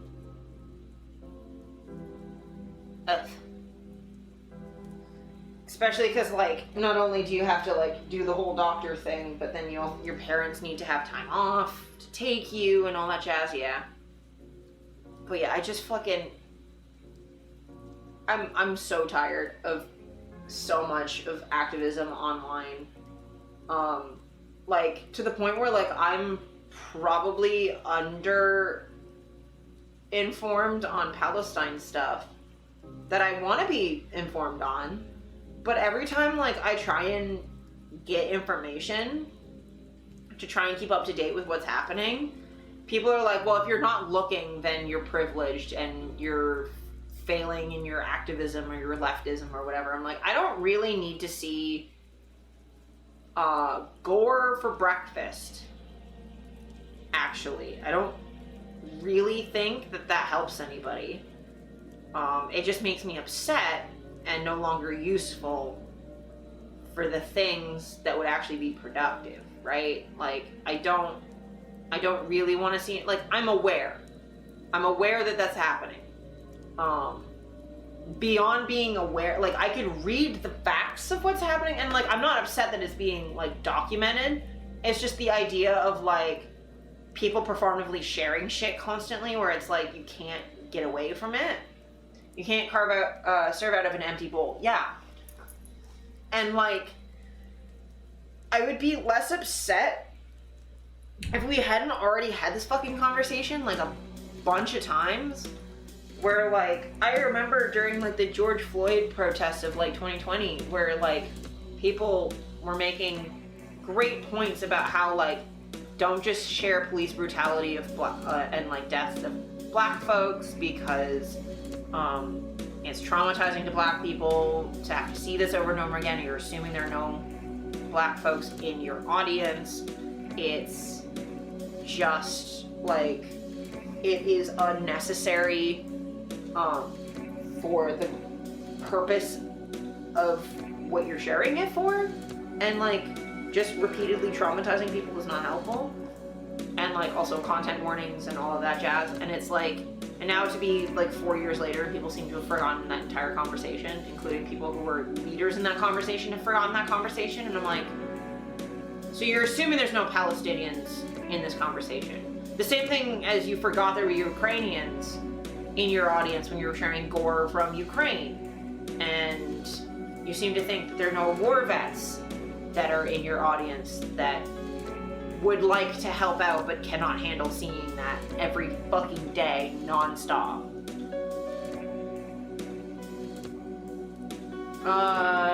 Also, you don't know who might have adjacent experiences. Palestinians are not the only people that might be affected by this. Yeah, 100%. Like anyone who served in the war in Afghanistan is gonna see this shit and be potentially traumatized because it looks the same. Like, anyone who's been in any major, like, war, any refugee, vets, war survivors, yeah, 100%. Like, I do not understand how people just forget that PTSD exists. And we've had this conversation so many times. Like I haven't seen, like, content warnings are, like, not a thing anymore. Outside of, like, certain spaces that I have actual control over, but, like, in the wild internet, it's just not a fucking thing. There's, like, a few streamers I watch that use content warnings, especially for, like, you know, horror games and things. But like the vast majority of spaces I go, like social media doesn't fucking use content warnings anymore. And it's frustrating because like I don't fucking want to see certain things. At breakfast, I just opened my eyes. I do not need to be exposed to the horrors of the world first thing. Maybe it's my fault for just even using my phone before noon. Maybe I should just stop doing that. But, you know, I also have a job where I have to be online all the time, which is also irritating. I don't know.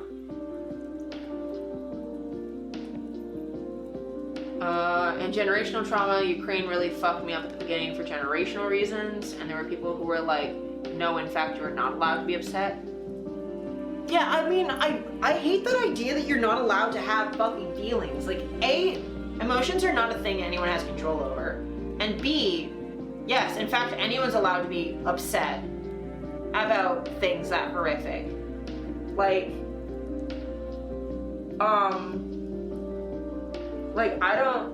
I don't have generational trauma with Ukraine, but I remember it really fucking me up because the war in Ukraine started the day I had top surgery. So like, for me, it was really hard looking at the coverage because I kept seeing gore while I was trying to recover from like a super intense surgery where every time I looked at my chest, it was gory. Like, I'm trying to not think about the fact that my nipples aren't attached to my body. And every time I look at them, it makes me go into shock. And then I flip on my phone to try and like not think about it, and then it's just fucking dead people, and like that's not helping me. It really isn't. You had generational trauma with Russian imperialism, which people forget about. See, that's totally fair.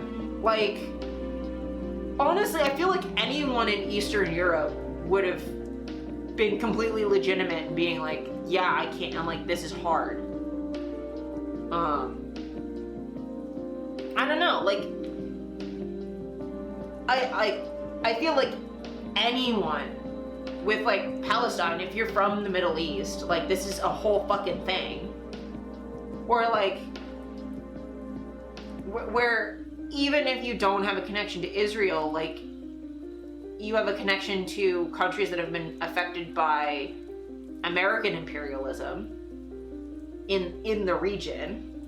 There's no way you don't have, or at the very least you've lived through fucking 9/11 and the war in Iraq and the war in Afghanistan and all that shit. Like, because it all echoes and it all rhymes. Like, I cannot imagine trying to tell someone they're not allowed to be traumatized by something. There's definitely been times where like I've been like, I don't understand this. This seems relatively minor to me, but like, that's not been about shit like war. Fucking God. I cannot imagine trying to tell someone that like war can't be traumatic. Like, Jesus Christ. But like, even when I've had people be like, oh, that was like super traumatic for me, and I'm like, that wouldn't have been traumatic for me. I don't really understand. My response is the same as when people are like, oh yeah, no, I like dislocated my knee. It was horrifically painful. And I'm like, well, that doesn't hurt me at all. Is to go, their experience of pain is different than my experience of pain. And I'm going to respond to the pain that they're telling me that they're having, rather than assume that my experience is universal. What weird. It doesn't seem that hard to me. Is to just go, wow, yeah, no, my brain works different than yours. Okay, you're more sensitive about this thing than me. Which, for me, is like pretty much all of the time for everything, almost always. Like, I'm a fairly insensitive person about like most things. For things on this scale, I only really get concerned if someone is not bothered, like Christian rights, people fine with the church being bombed in Palestine. Yeah, like if they're completely unbothered, it's like, what in the, like, how do you not, because for me, that like is a sign of you not having empathy or compassion for what those people are going through, and not being able to make that connection between yourself and those people at all. And that's only possible with either like, if you're like a sociopath, and I say that in a way that's like, I'm not trying to denigrate people who are sociopaths. I actually know sociopaths who are, while they don't feel empathy, they're capable of compassion. Because compassion is an action. So like, some sociopaths that are like, I don't feel empathy and I'm also not going to extend myself to learn this thing. Either that or like horrific levels of dehumanization. Like, you have to not think they're people to not be able to see your humanity in them. And that's baffling to me. Like, I don't understand looking at a human being and not seeing your humanity reflected in them. I just don't understand that. And like, I don't think I've ever had a time in my life where that's made sense to me.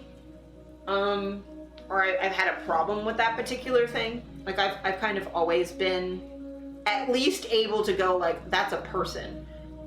My biggest problem was literally just not understanding that people felt pain when I didn't feel pain from things. But I figured that out when I was like 18. You don't have to be empathetic to understand that people don't deserve to be treated that way. Yeah, like, I don't have to feel what you're feeling to recognize that you're feeling it. Because you told me you're feeling it. Or like, at the very least, I know I wouldn't want to feel that way. You know? It's just, I don't get this world. And like, and then when like fellow leftists get in this whole rabbit hole about like, you have to perform your activism in a very specific prescribed way, where I'm like, that matters much less to me than the first thing, which is recognizing other people matter. That's kind of the thing that matters to me. I don't really care if you like fucking use the wrong pronouns for me, like, whatever. I mean, you can't now anyways, because I use all of them, because I've collected them like infinity stones. But like, okay, you don't recognize my gender. Whatever, as long as you don't have any power to do anything about it, I don't really care. But like, do you see me as a person? Like, I would much rather someone be like, I don't understand this gender stuff, you still look like a woman to me, but like, I mean, you should not be hate crimed for it. Like, that's fine by me. There's a level of intent. Yeah. Like, I'd much rather someone just be like, I don't get the gender thing, but like, whatever. Or like, I don't understand Satanism, but like, your religious rights should be respected, even if I don't fucking get it. Like, I'd much rather someone be like, you know, the disability thing doesn't make sense to me, but like, I like to have you at an event, or like they fuck up trying to do good, and like, listen when I tell them they fucked up. Like, that matters to me more than like getting it right in the first place. Because most people don't get it right in the first place. I don't even fucking get it right in the first place. The amount of times I've misgendered myself. I like people that use slurs but let me live my life versus the Joanne Rowlings. Yeah. Yeah. Like, 100%. I'd rather someone, like, call me, like, a cripple or the R word, in, like, a, I don't understand that this word is bad sort of way. I don't know. Like, I've definitely met people who are just like, you're a F slur, so like, I don't understand like why you can't just be normal, but you're not, so whatever. I'm like, okay. But yeah, I'm so fucking tired. But yeah,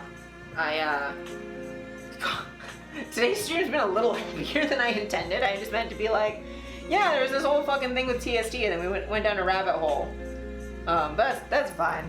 But like, yeah, I'm so tired of people whose leftism begins and ends at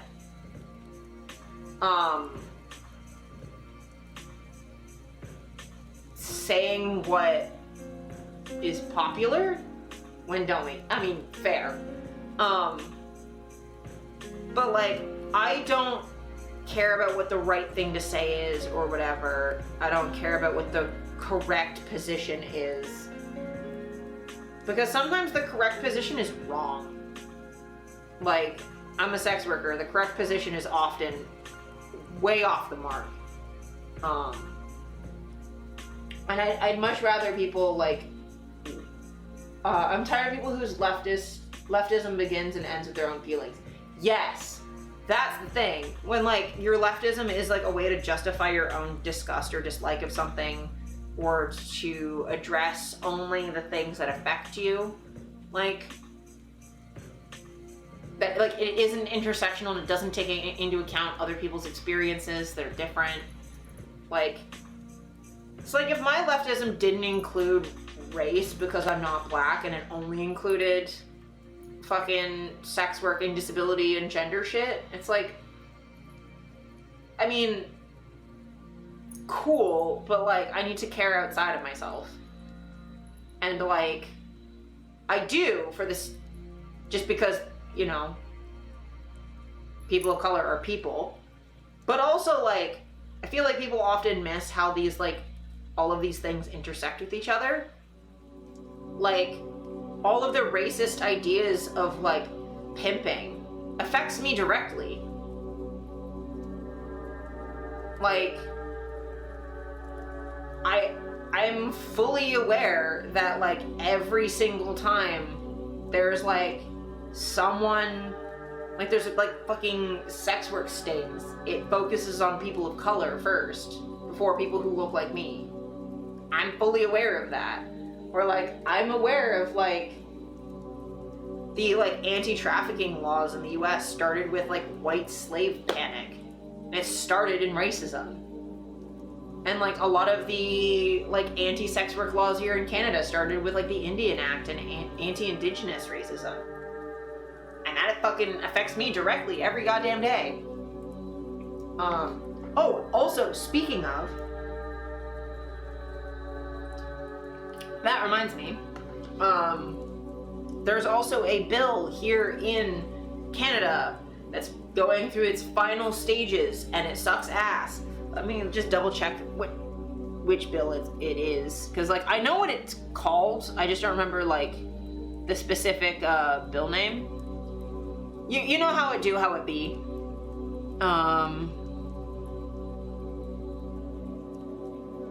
But it's Bill S-210. So Bill S-210 is a bill that's going through committees and stuff right now. The anti-trafficking laws that focus on sex work to exclude farm workers. Yes, that shit's fucking annoying because it doesn't include any exploitation that isn't within sex work. It's so ridiculous. But yes, so Bill S-210 is a bill that is supposed to be bringing age verification to adult content online in Canada. Basically meaning that if you wanted to go to Pornhub, you would have to upload your ID first or do something to verify that you're over 18 before you could go look at your porn. And the point of this is to stop children from looking at adult content, right? On the face of it, sounds reasonable until you think about it for more than like 3 seconds. Like, okay, all of the controversial speech that I'm looking at, because sexual speech is controversial speech for some fucking reason, is now attached to my face and government ID. That's permanently linked to me as an individual. I cannot anonymously look at adult content. Which means you can that information can be hacked, you can be blackmailed. It doesn't even have to really be hacked for some older people to fall for, oh, we've hacked it scams, because that happens all the fucking time with other things. Like, so that's not good for privacy. And on top of that, it doesn't really grapple with, okay, what counts as adult content? Is it just porn. Pornhub has no right to my government name. Yeah, and Pornhub will not. They've already specifically removed themselves from states in the U.S. that have tried to do this. I guess the main issue being that they're based in Montreal, so they can't, I don't think they can even do that in Canada if it comes here. Yeah, so what counts as adult? Is it just, like, fully porn? Okay. Who's defining that? Does, like, OnlyFans content count? Whose OnlyFans content? Because mine is just art nudes for the most part. Does that count? Do I need to get government ID before people can go to my personal website because my website has nude photos of me on it? I mean, it's not intended for, like, kids, but there's also really nothing particularly harmful on there. And, like, also, okay, is an educational video on how to put on a condom, like sex ed information, is that adult content? Does AO3 count? Yeah. Does any website with LGBT content count? Especially if it talks about surgeries or hormones or Packers or anything like that. Considering that conservatives have framed drag queens as pornographic recently, I don't know if I want to, like, take that bet. I don't know about you. I don't think I want to, like, gamble on that. Does it include Michelangelo's David? Like, why does old art not get censored, but new art does? Like, those old paintings of, like, Venus in her little, like, clamshell painting of naked lady, does that count? Is that porn? Like, what all is harmful to minors and therefore needs age verification to view? And how much of the content on that website needs to be restricted content for you need to verify for? Does it need to be any at all? In which case, okay, the entire fucking internet's now locked down and you need to attach your government ID to every single webpage you go to. Well, white art specifically, yeah, 100%. Like, does it have to be like 50%? In which case, my website's actually probably fine. But like, fucking Reddit and most social media is now a problem. Or, okay, they either have to age verify or they have to get rid of all adult content. And with that much content, they're gonna have to use algorithms. And those algorithms, let me tell you, anytime I wear white clothes, Instagram thinks I'm naked. So,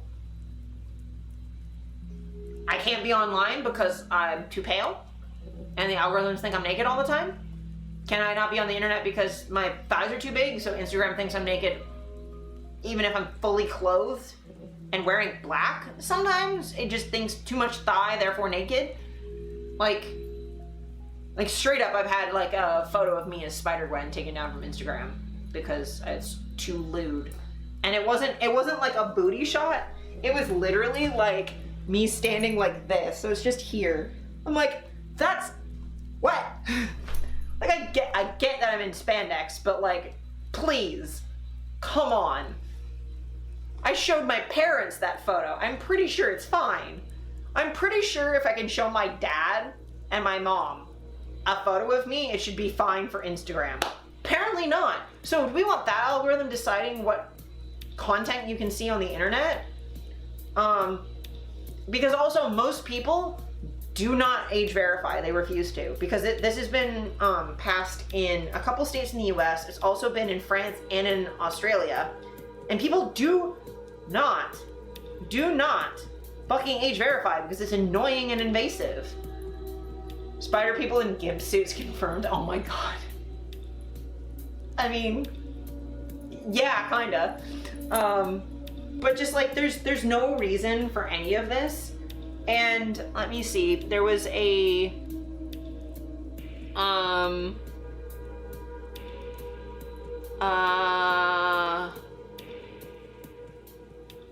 trying to see if I can find the link to it, but I think one of the conservatives said something about the bill that's a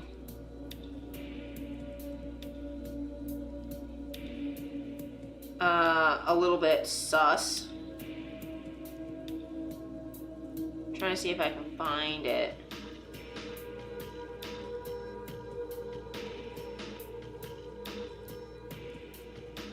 I will say there is a article that I can see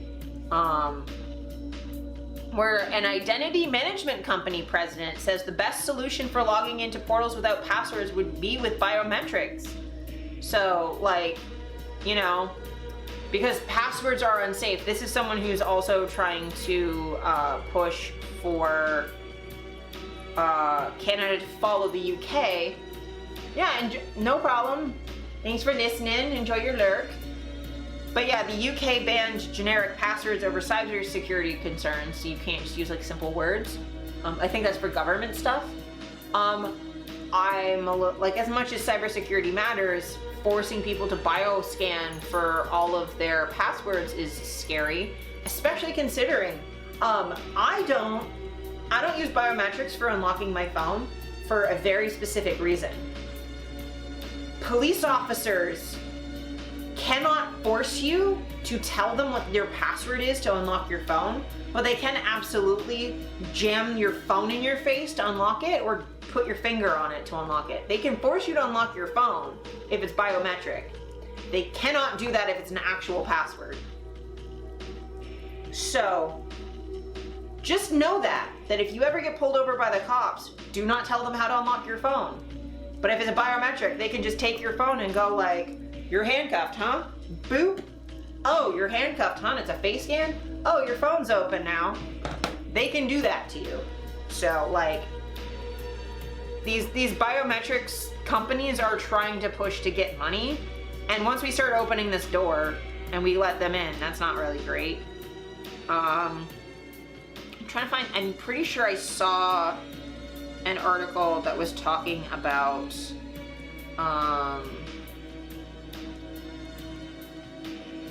one of the conservatives mentioned something kind of sus and spooky. Give me a sec. Close your eyes. The phone won't open if your eyes are closed with face recognition. That's good to know.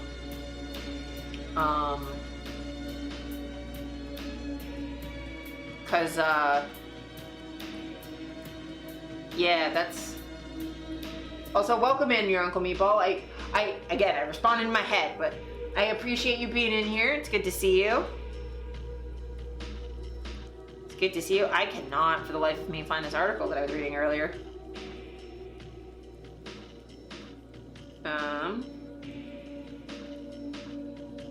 Looking for it. Yeah, hi. Hello, hello.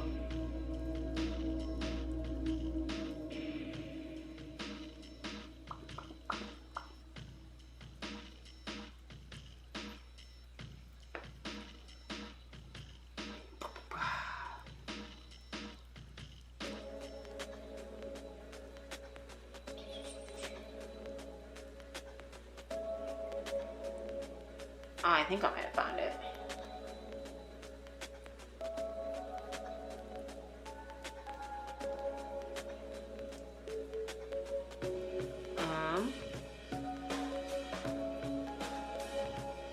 Okay, so this is someone who was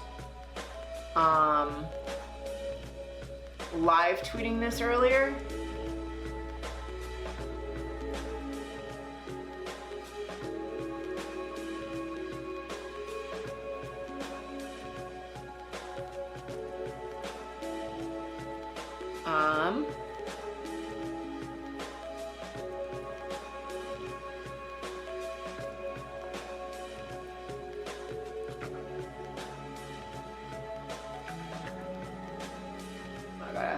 this even more because my fucking face is covering it. But yeah, so this, some live tweeting. So this is saying that Pornhub is showing violent stuff to children, which okay. You're really assuming a lot of things. But yeah, they're trying to push internet ID because of violent content being shown to kids on Pornhub, which like, that's already assuming that like kids are going to a website that they know, but whatever. That's already stupid. But, so talking about like, comparing the heinous criminals of Pornhub to people who shot up mosques, which like, again, no, this is not a thing. Like, most adult content creators are just solo performers making their own shit, but like, okay.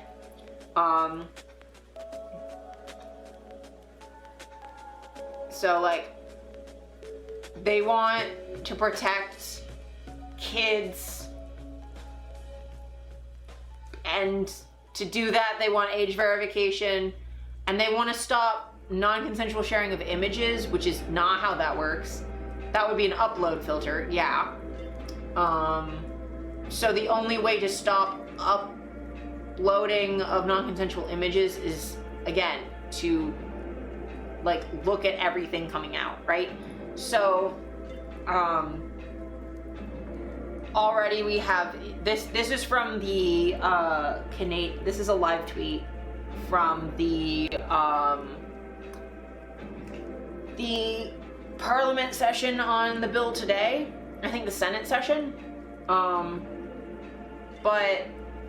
I guess, no, it must have been in the Parliament because it's MPs and not senators. But anyway, the point being that like, they're trying to stop non-consensual image sharing, but that's not how, like, age verification, like, just being like, okay, yes, this user's over 18, is not going to be like enough to be able to tell whether or not what they're uploading is of someone who consented or not. Like, and there's already requirements in US law for it's called Section 2257, where basically for adult content, for any content, there's model release forms, and then for adult content, you have to do a model release form with a copy of the performer's ID to make sure the performer is over 18 and is consenting to being filmed and having everything uploaded. That already exists. So like, you could do a copycat to be like, oh yes, within Canada we also have the same requirements that like, and the way that the 2257s worked is that the producer would have those offline, and if there was any concerns that something was not on the up and up, that law enforcement could request access to those forms, and the producer had to give them, so you had to always have like a stack of consent forms. So like, I have like in a box in my room all of the like adult content I've ever shot. I have like a stack of consent forms that I've signed because I also get a copy. But they're specifically supposed to be not online because to prevent hacking and doxing of performers, right?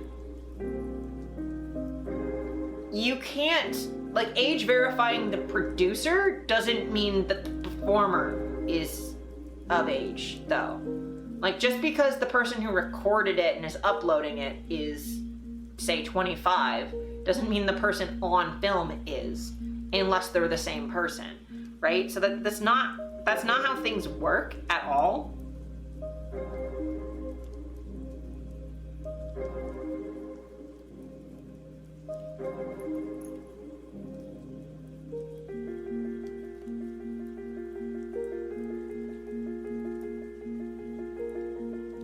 Wow, sorry, one second. A work thing is messaging me.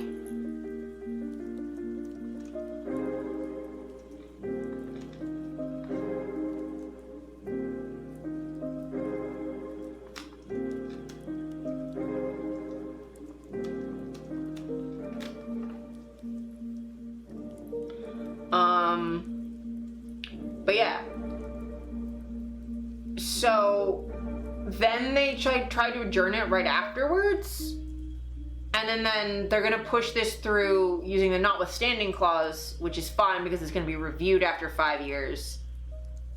Which, that doesn't really help if it's law for 5 years and is causing harm for 5 years and people have no access to speech for like that there's harm that happens. And just saying like, oh, it's okay if we'll look at it in 5 years, so it doesn't matter if it's violating people's rights because we'll look at it. Like, this is not okay. Like, the notwithstanding clause is supposed to be extremely rarely used. For any of my American viewers, the notwithstanding clause is a section of the Canadian Charter that basically means if lawmakers are aware that a law they're passing is going to violate charter rights, they can pass that law anyway by invoking this clause. And it's usually used for things where, so there are remedies within the charter as well, where like, you know, stuff like locking someone in prison violates their charter rights, but there's remedies within the charter and Canadian law to be like, well, there's like a series of hurdles you have to pass for that to be acceptable. The notwithstanding clause basically just is like, I don't want to do that process, I just want to pass this now without having to go through like a judicial review. And then it gets reviewed again after 5 years, which inevitably there'll be an election within that time. And I think the most prominent use of that has been in Quebec to protect French language stuff in Quebec. But unfortunately, conservatives are starting to try and use it more to pass things like anti-trans healthcare legislation, anti-gender affirming care legislation, and now like this shit. I'm like so annoyed that like as soon as they bring up the notwithstanding clause, I'm like, why do you need it then? Like, can you argue why you need that clause and it's like reasonable rather than just like why is this necessary at all, you know? Like, I don't get it. I don't get it at all. I don't understand. Conservatives confuse me and scare me in equal turn. But yeah, so that's kind of what's happening with this, where like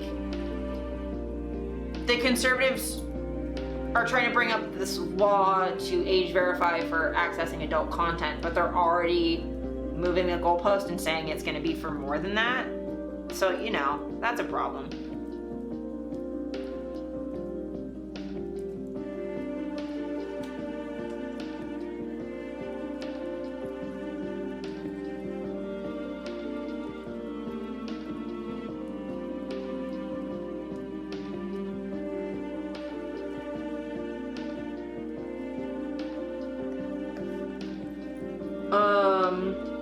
It's interesting that we're suddenly seeing so much use of the notwithstanding clause after very little usage since it was added.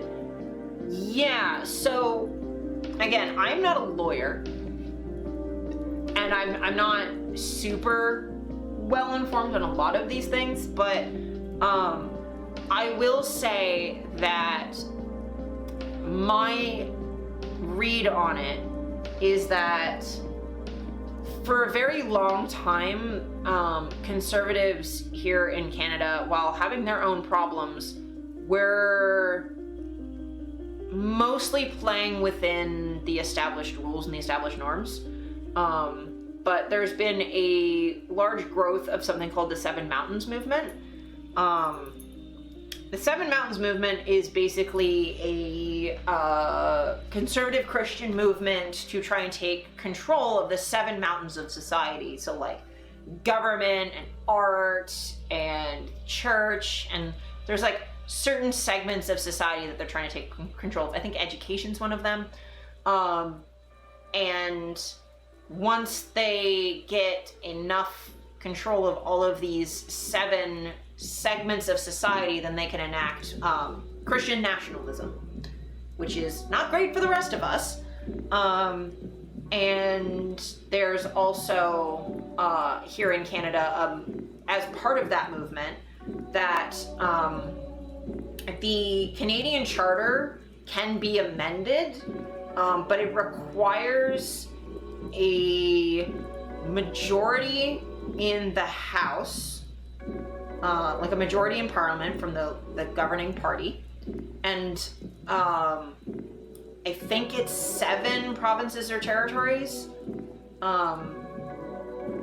Correct me if I'm wrong, anyone who knows, but I believe it's 7 that need to vote with you. So you would need a conservative majority government and 7 conservative premiers, and then you could, I think it's 7, and then you can amend the Charter of Rights and Freedoms. That's not good. We don't want to see that. That would be bad, actually. So, like, that's the thing that I kind of am seeing, is that, like, these things are starting to, like, because there's a good number of conservative premiers right now,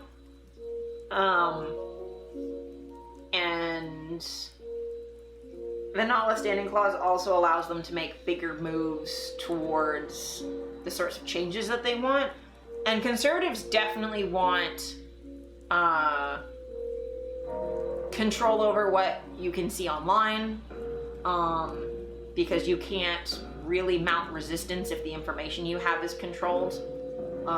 There's a lot of aspects to this, and I know I sound like a fucking conspiracy theorist. I know I do. But on the other hand, like, there is a conference every year from the Seven Mountains movement that meets in Ontario. So, like, there are things I have actually seen that's not just me imagining things in my head. So, like, I'm concerned about some of this stuff, but, like, they don't have that yet. They don't have a massive majority yet, and they're a powerful minority that I think a lot of why some of this goes through too is because a lot of Canadians are not engaged with our own issues. We're inundated with shit from the US that we don't think that stuff can happen here, or it doesn't seem as severe next to the stuff from the US. But there was also a conservative MP that recently brought up the Morgentaler decision, which is Canada's version of Roe v. Wade, and how it's a mistake, and the Conservatives need to speak up for the hundreds of thousands of reborn children, whatever. So, like, they're coming for, abortion access here,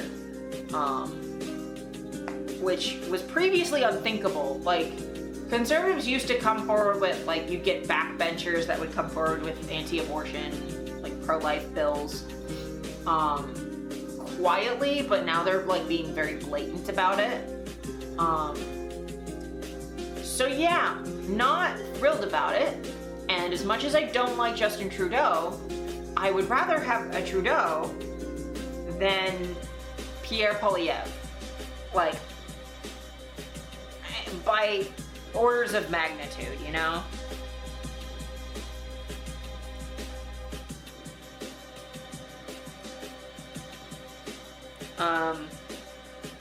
But yeah. So there's so much fucking DMs I'm getting. One second.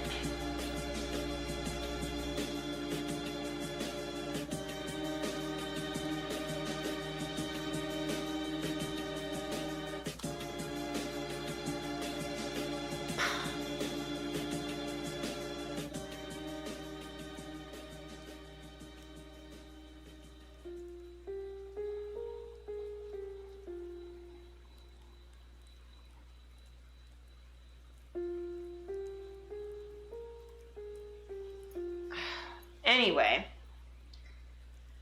I'm sorry to get into, like, such heavy shit. it's kind of all I talk about. Most of my life is filled with trying to look into political shit. Yeah. Ew, PP. Pierre Poilievre could fuck off. But like, so much of my life is filled with trying to counteract a lot of this stuff for my own survival, because like this age verification stuff, I'm as aware of it as I am, because it directly affects my ability to make rent. Same thing with like a lot of this stuff, because it all intersects and it all reinforces itself, and it's a lot of the same actors. I was reading an article earlier today that was talking about how a lot of the moral panic around sex work, and specifically sex work advertisement, the like attack on Backpage back in the day, still is going through mistrials and shit, because the government can't just take an L. But all of that panic over sex workers as sex trafficking victims like directly led to QAnon. And it 100% did. It's something I've observed for years, and I've been trying to tell people about how like Pizzagate is just like the QAnon conspiracy shit that's fueling a lot of Trump nonsense directly comes out of like anti-sex work conspiracy stuff. And then even before that, like also comes out of a lot of like Gamergate shit, which that was a whole wild scenario too that I don't necessarily want to relitigate, but like fucking God.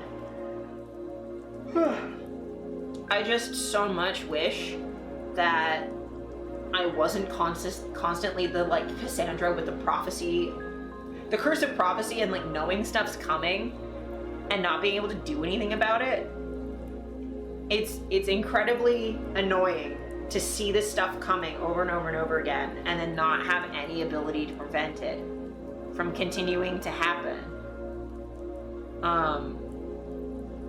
It's just, it's wild. It's wild, and I wanted to stop.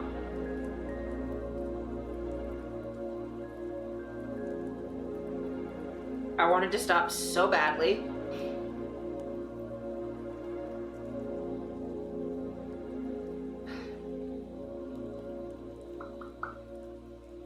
But no, instead I get to be how it do, and my face is burnt. So I'm gonna do a quick BRB because I have to go to the bathroom, and also maybe do a quick subject change, just because I think I've said everything I have to say about a lot of that stuff, at least for now.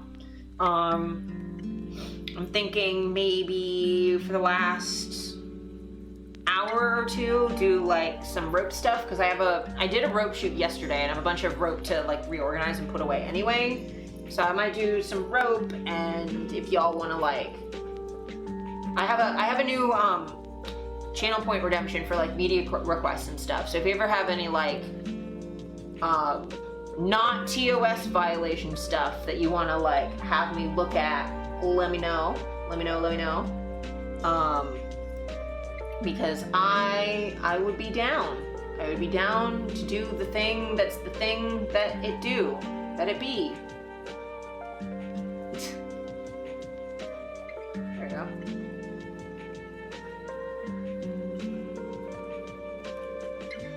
Yeah, let me BRB real quick, and I will, cause I gotta PRB is what I gotta do, and then I will be back in like 5 minutes. As long as the BRB screen is up, you're not missing anything. But yeah, I will be back in a sec.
I am back in black. All right. I'm so tired. It has been a long day.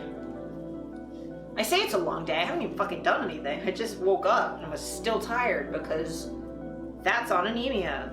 I'm always tired. Always fucking tired. Let's go. But yeah, I'm thinking it's rope time. Thinking it's rope time. Thinking it's ropey rope time. Yeah. Probably gonna be a chill rope sesh. Cause I mostly just have to put shit away because I made a nightmare mess the last time I was in this bag. And there's probably still dandelions in here. Dandelion seeds. Who knows? Maybe I got them all out. I don't. Oh, there's a dandelion seed. But yeah, I hope y'all been good. Funky, fresh, and free.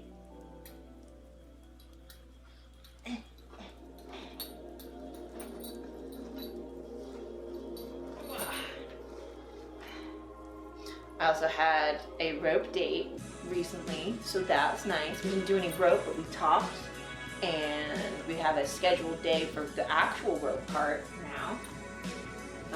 And I'm really excited because I've never had that before, and I deserve good things, damn it. I don't get good things often, but I deserve them occasionally.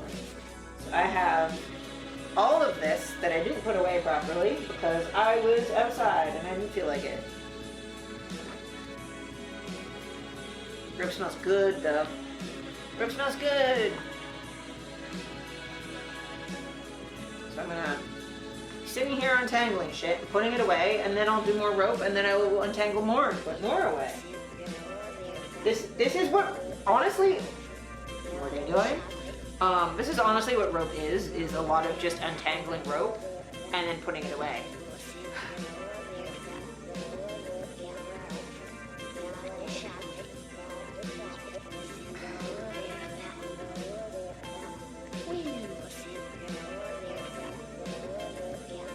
So this is more jute. I think last time I had a bunch of white nylon and cotton and then my blue jute. This is my oldest rope kit as far as like natural fiber stuff goes. This is like, these are the ropes I learned to self-suspend with. He's been with me for more than a decade, probably, if I'm being completely honest.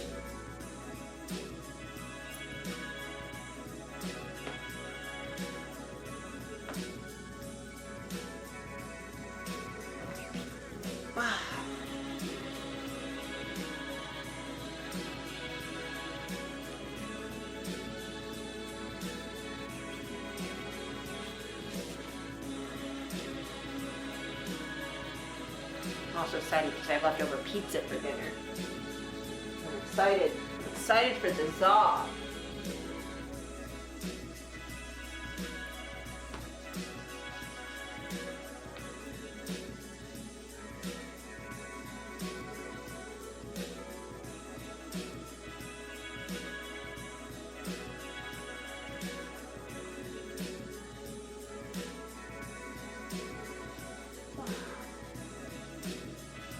Ropey rope go burr. That goes in that bit of the bag. This goes in this bit of the bag. Oh, it sheds everywhere. That's the one downside to jute over hemp is jute sheds fucking constantly. It makes a goddamn mess.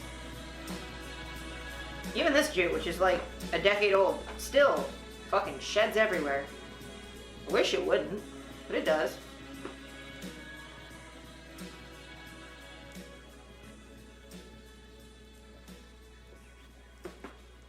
Whee.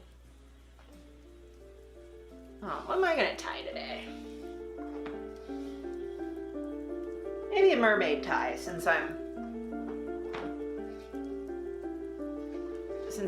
all in purple and it feels right. It feels right to do a mermaid tie. Just because, I don't know. I don't feel like doing anything else, so. Whee!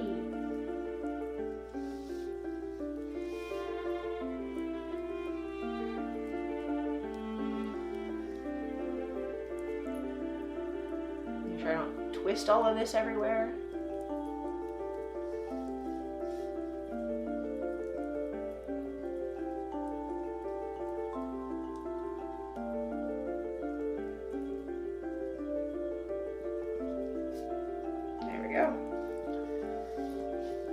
Started. Let's go.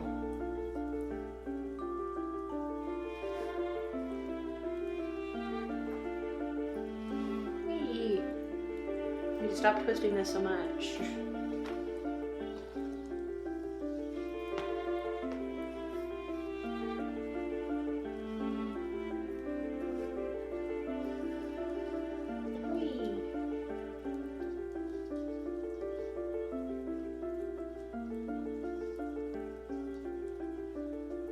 Success achieved.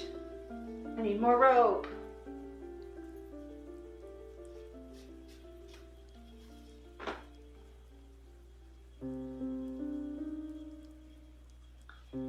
Yishaf, I keep seeing your emotes like moving in the corner of my eye on my other screen. And every single time I'm like, what changed? Nothing. Nothing changed, silly butt. Nothing changed. It's the same forever. Nothing will ever change.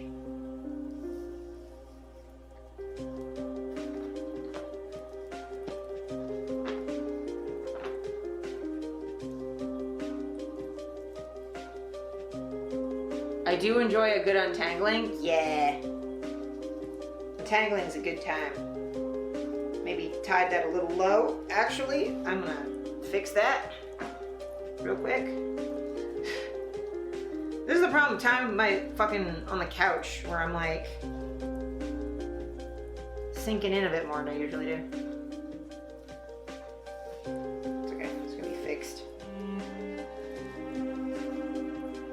There we go.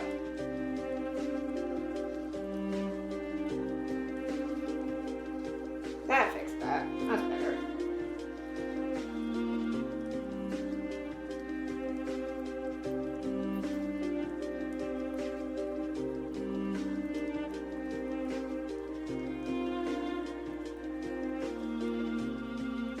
But yeah, untangling is something you learn to get real good at.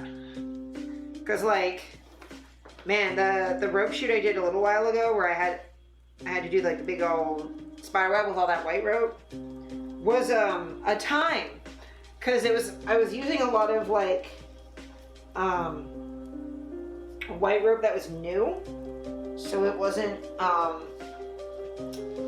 it was not pre-detangled. So I had to fix that. Let's see. Okay. I was trying to make sure this actually mermaids rather than making it so I can't lay down.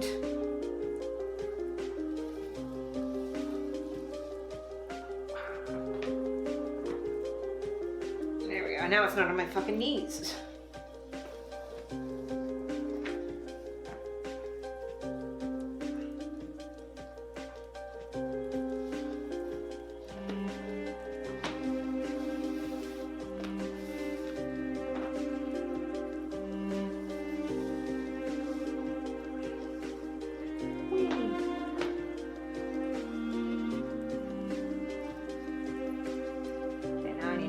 The other side of my legs.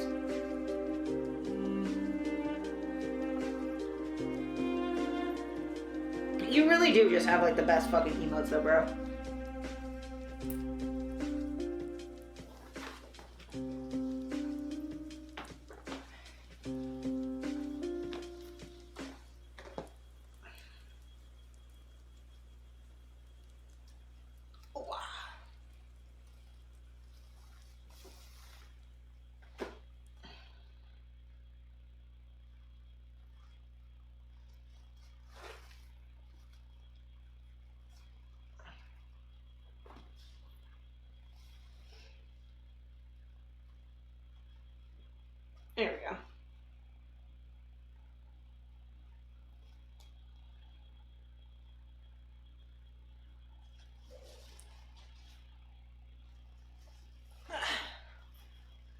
haven't done these in a while, so I don't know if I'm doing them as well as I could, but it's working.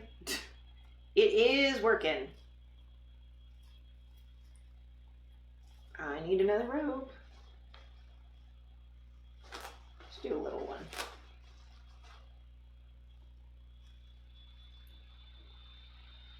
Too many yet never enough. Yeah. What in the fuck else did I just... It's fine. It is fine.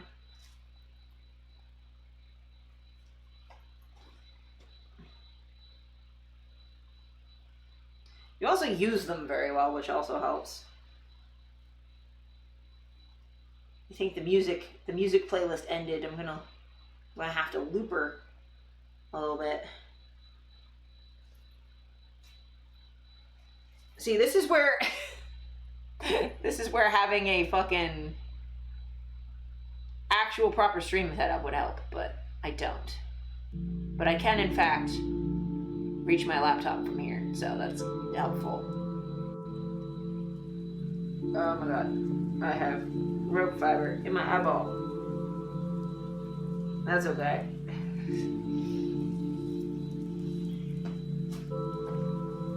That sometimes be how it be.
That in there. No one needs to know that's there. It's fine. You don't know the ends are in there. It's chill.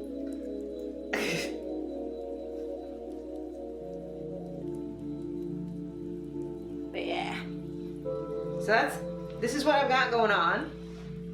It's could be better. I don't have it super even, but it works. It's fine. It does what it needs to do. This single column here, I think I did that a little too high, and I didn't do this part high enough, and I definitely didn't do this knot properly. But it's fine. We're learning, we're figuring it out. But yeah, so this is the scenario we've got, and now I'm here, and I have to figure out if I want to do a different thing. This is comfy as hell, though, I will tell you. Like, rope. Hi, Ellie. Welcome in. Yes. Rope. That's what emote is that? Is that like a fucking turtle? I thought it was a note rope for a second, which was going to be very funny. What is that? It is a note rope. It's a note rope with a cookie. Oh, that's super cute. That's so cute. Now I want cookies. I started to turn myself into a nope rope almost.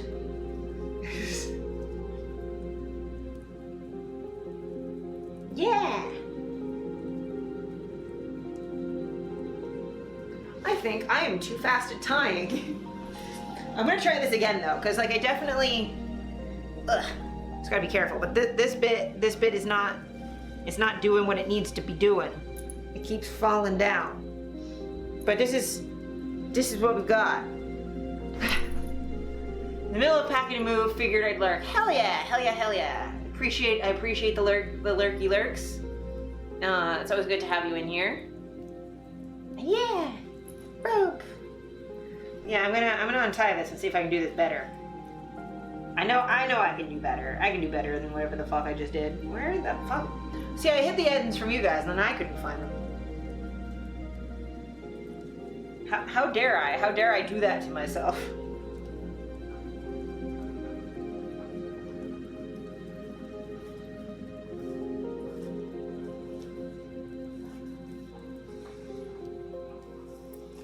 Wee. I could do better than that.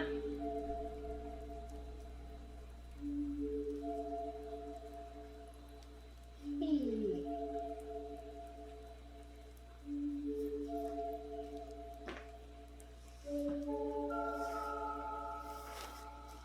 It's so fast to untie, though, I will say.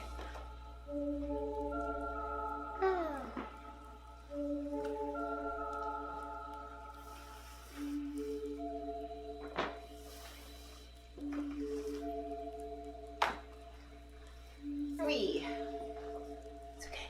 It's okay. I should do this the proper way, but instead I'm just kicking it off, and it's actually taking longer than if I'd done it the right way. It's fine. It's fine. We're fine. We're fine here. We're all good. We're good and fine, infactually. That's a thing I've now said out loud with my own face. Infactually, I'm good. There's another rope in here that's a mess. That's what it was.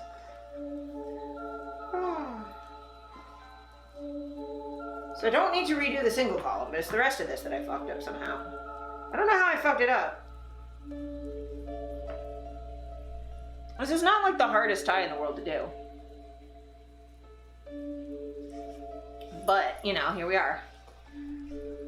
I've gotten pretty good at remembering or finding relevant emotes and trying to create emote sentences or patterns at times. Well, unless I'm just trying to spam or get lost, distracted halfway through, relevant emotes just end up with you fair. Just like a lot. It's funny too, because I do tend to get what you're saying too with them. Even though like I'm not fluent in emote, but you know, I know enough. I know just enough. Okay, maybe I'll stand up to start this, because that might help. No crotch cam though. That's TOS. Whee. I'll go this way this time.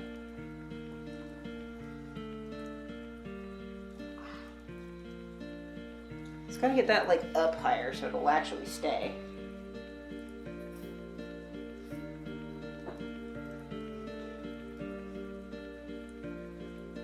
I say and then immediately drop it because I'm a dumbass.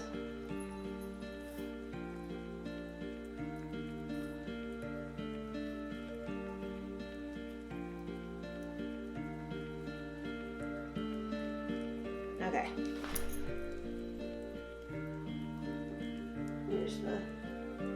That's the long one.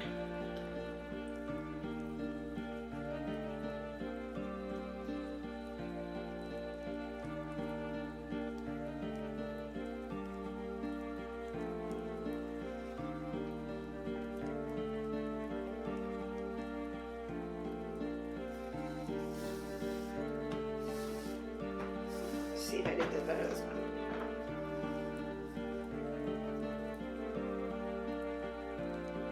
I've hitched it this time instead of just hoping it'll stay. Okay, up again.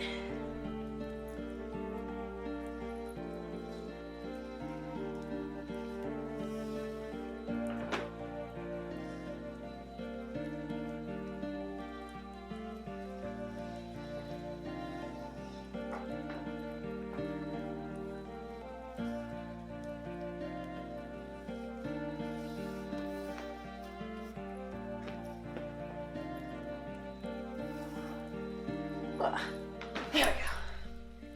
Better. It's going better this time. I'm also using a lot more rope this time.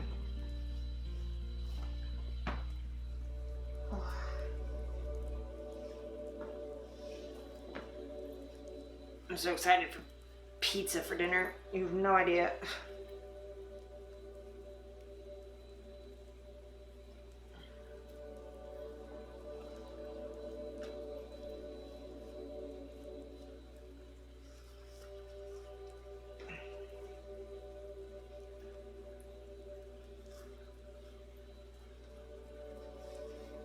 There we go.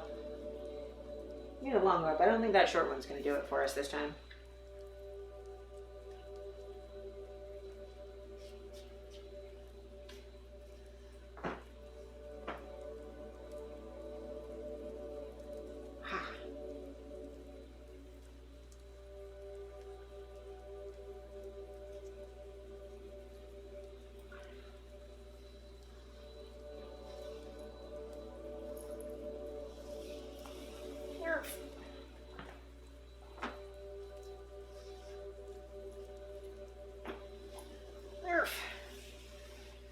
They're definitely baggier pants than I normally do this in too, which is probably not helping. Probably not helping.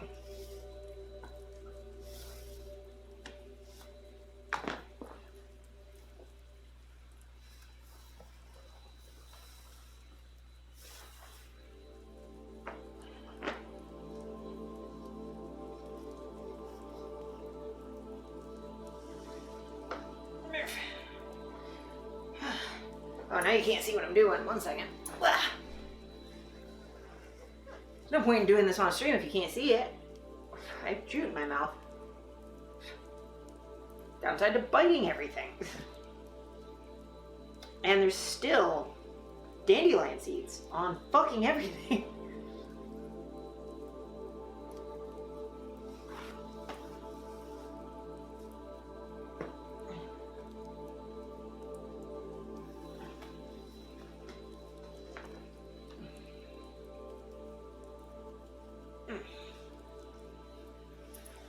Shooting in dandelions. Good idea. Definitely a good idea. Not regretting that at all.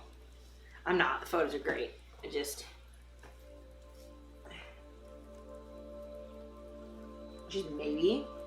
maybe overdid it a little bit.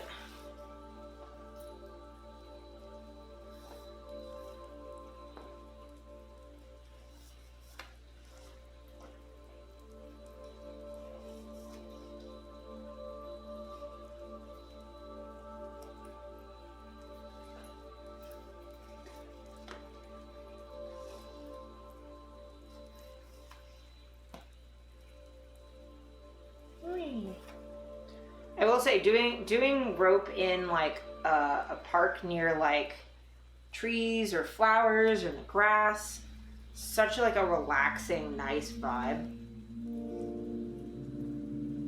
that I like thoroughly recommend if it's ever an option.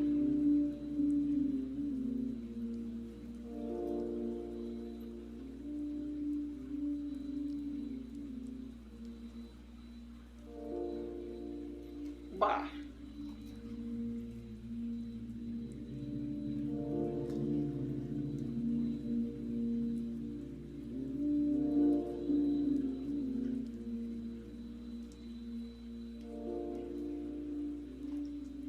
And the Silent Hill music, it really is an unpaid actor on this.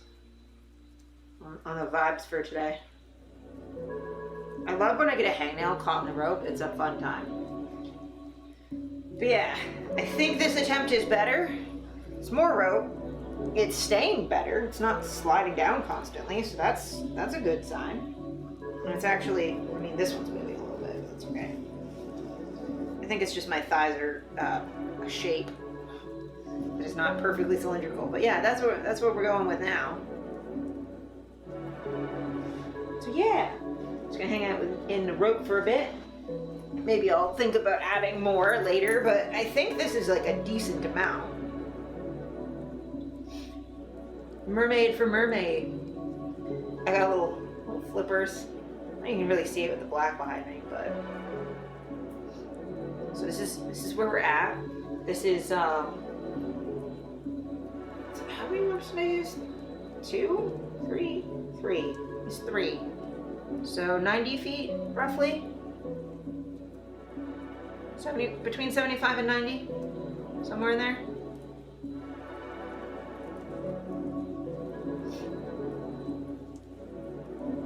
Man, it's making my waist look nice. Making my waist look snatched. It ain't really, but we can pretend.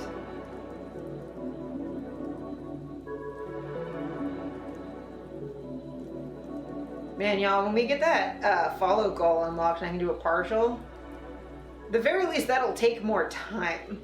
I keep underestimating how fast at this I am, because usually I'm doing it for photo shoots, so I have to go like super duper fast, and I forget that I don't have to like speed my way through it, but like here we are, that's just how fast I go now.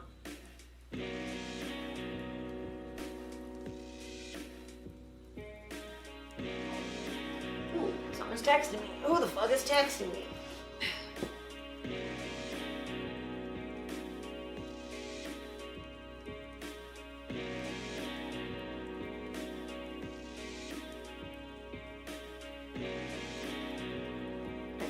Steph is coming home. That's what's happening. I'm super duper popular. Oh, I like all those mermaid emotes. Dem cool.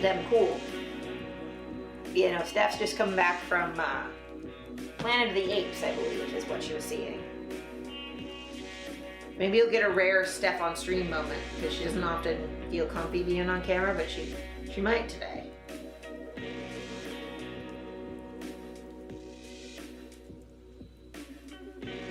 Depending on if I'm still live by the time she fucking gets home, because who knows? Who knows TGC? But yeah, I'm pretty pleased with this.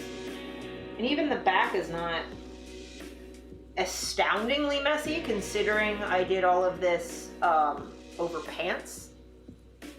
Actually, normally I would say do not stand up with your legs tied like this, but I know what I'm doing, and also there's carpet. They've added so many emoji options. You can do all 3 gendered and all the colors of merperson. Hell yeah. Hell yeah. Definitely love the options. Ugh. But yeah, normally don't stand while your legs are tied, but I had to do this yesterday. This is what the back looks like. This is what the back looks like. This is as fast as I can rotate too. That's the best that we got.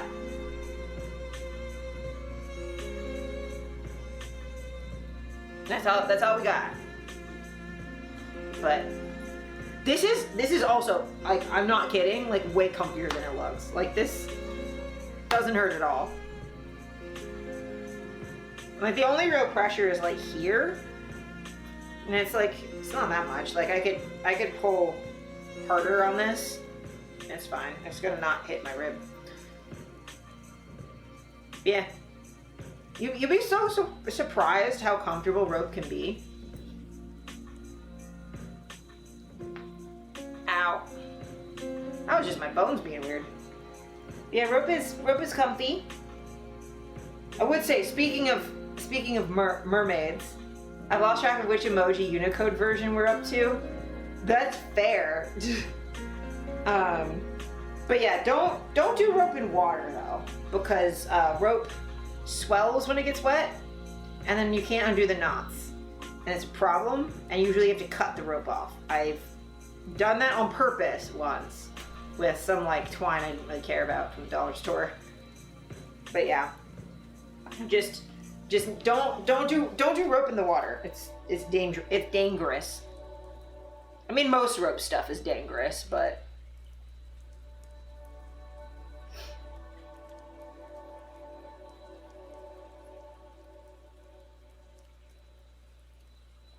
I am definitely enjoying the, oh my god, water, come here. You're so far away. I'm definitely enjoying the like rainy, watery vibes, especially because my face is burnt and needs the cool, wet vibes right now. Yeah. No, when I did rope in the water, it was like in a pool in a studio. And it wasn't anything that was like restraining me at all. it was just like a decorative body harness. So like, worst case scenario, like we had to cut it off, but like, you know, I wasn't like restrained. I wasn't gonna drown. I was chill. I'm also a very good swimmer too, which also helps significantly. Like I had lifeguard training. Never worked as a lifeguard, but I had the training. So I've done like first aid, and I've had to go like, I got trained on like swimming with clothes on in case you're like at a pool and you have to just jump in. So like I've swam in like sweatpants and a hoodie and stuff. I've also gone swimming with wedding dress on. Don't do that. That's incredibly dangerous because the train wrapped around my legs. I'm a very good swimmer, but like the photographer's like, jump into the pool, it'll be cool. I'm like, no, because if I do that, the train will go over my head and I'll be in a bag underwater. Water is also dangerous. Yeah, water can be dangerous. You gotta be careful of that hydro. Beth.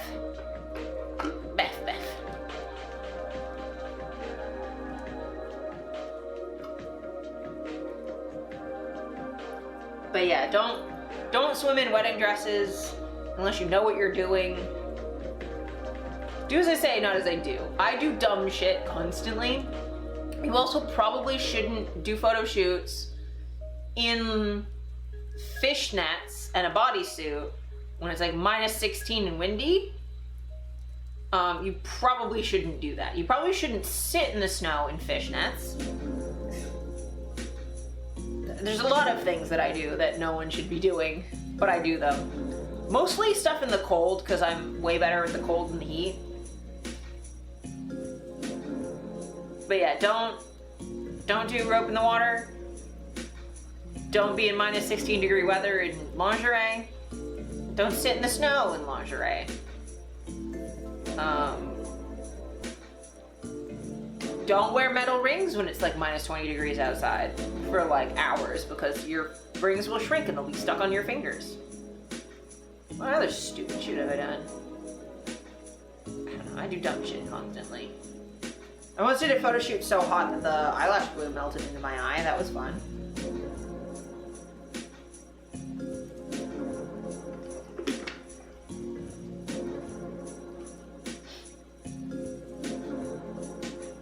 But yeah, for rope safety, this is why we always have our good old safety shears.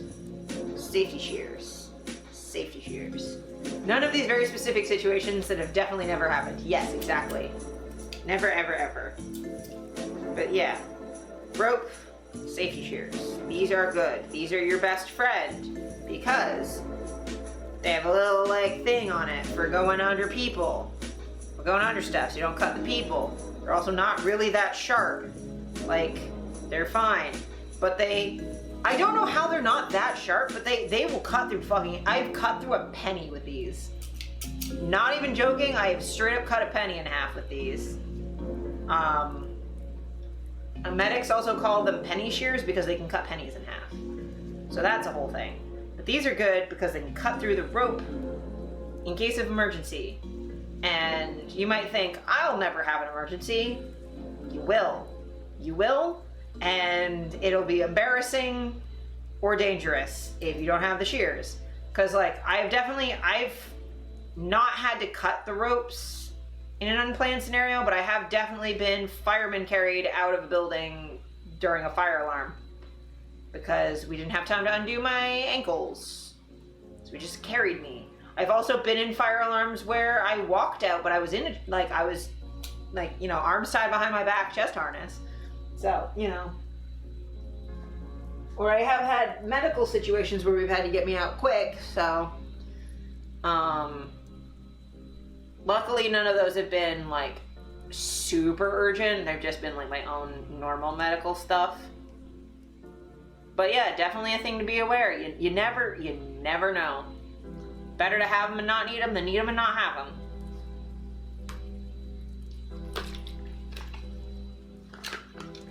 That was cool and not at all me dropping my water bottle. Definitely.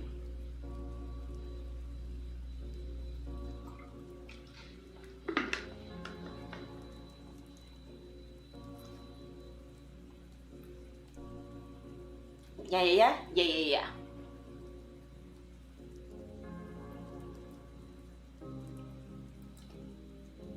Trying other silly photo shoot stuff I've done. I think all my like most dangerous shit has been like background acting, not actually for myself. Which is dumb because at least when it's my own stuff, I'm the one who's made the decision. The background acting stuff, people just put me in stupid situations and I'm like, whatever.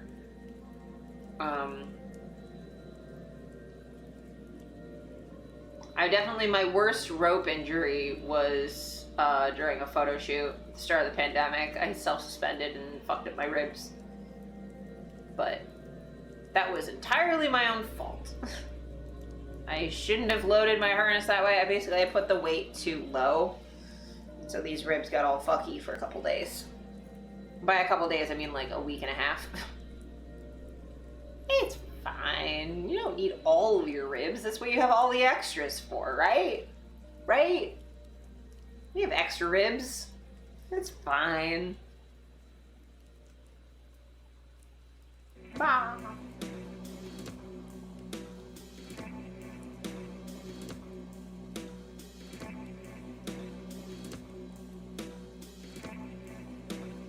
Wee.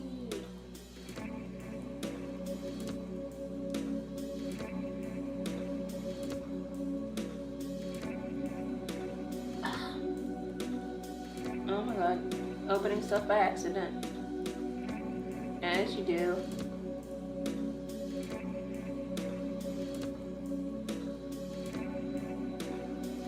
Murph.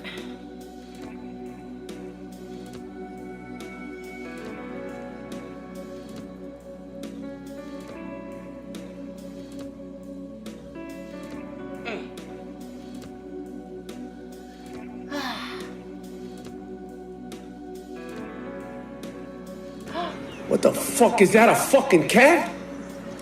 Hey, don't fucking look at me like that. That's a weird looking fuck. Pellamore raided with 4 views. Look, it's a weird looking fucking cat.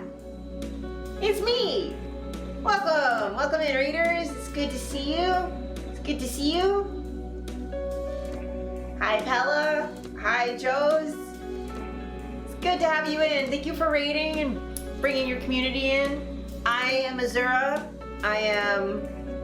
I mostly do just chatting because my fingies don't work great for games no more.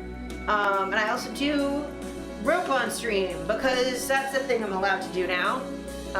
So I do shit like this and then talk to people and then we watch stuff or talk about the news together because I have opinions and I like sharing them. And it's good to have you in here. I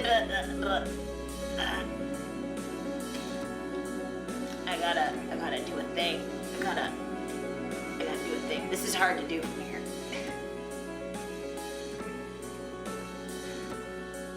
Follow my friend Pella. Pella's great. How you doing? How'd your stream go? What were you streaming? Having a good one? How's your day been? Also, if you need to like not look at a screen for a bit, I totally get it. After streams, I totally usually want my eyeballs to not look at anything anymore. Do I get you? Dave the Diver, which is funny because the rope is kind of mermaid. Like, yeah, I was like, mermaid. This is specifically called a mermaid tie. That's super funny. What's Dave the Diver like? Is it like a spooky game or just? Cause I've like vaguely heard of it, but yeah, mermaid tie. So many games in one game. Oh, that's exciting. I like games that are games in games. I heard you like games. So we put a game in your game. Today we had Metal Gear Solid and Cookie Mama Sim. MSG. I know, I was like, I'm pretty sure that's supposed to be Metal Gear Solid, unless you're talking about the song. Like, Salt, like, cool. That sounds like really fun. Was that at the same time or like back to back? Because I'm trying to do like a Metal Gear Solid Cooking Mama. I imagine just like a cardboard box sneaking around a kitchen.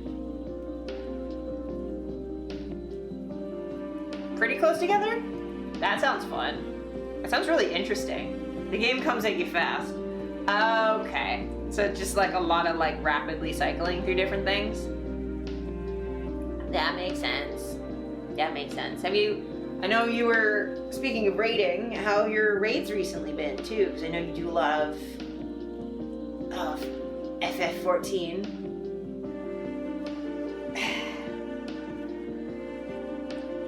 Ow, my body hurts. My body hurts real bad. I slept badly last night. Now my bones hurt. Also, Raiders, I want to apologize for how burnt my face looks right now. Frustrating as of this week, but we've been doing some good prog overall. That's good. That's good at least. I'm sorry it's been frustrating this week. You just need to reach phase 2 consistently. Yeah, I definitely know with like a lot of that stuff, it's like, it's one thing to get it once, but then to be able to like repeatedly get to the same spot and be like, okay, I've actually got this, rather than that like beginner's luck fluke, or you know, you just get the good RNG the one time. But you got this. You got this. You'll get there. Yeah. But yeah, my face is burnt because I had IPL today.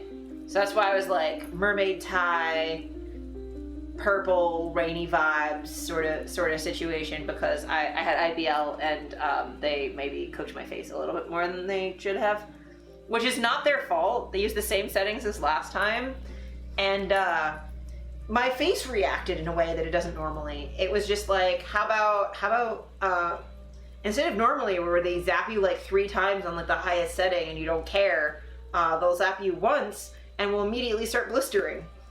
So my face is burnt, and as long as it goes down by like next week when I have shoots again, I'm okay. But I'm not a big fan of there being a giant blister on my cheeks.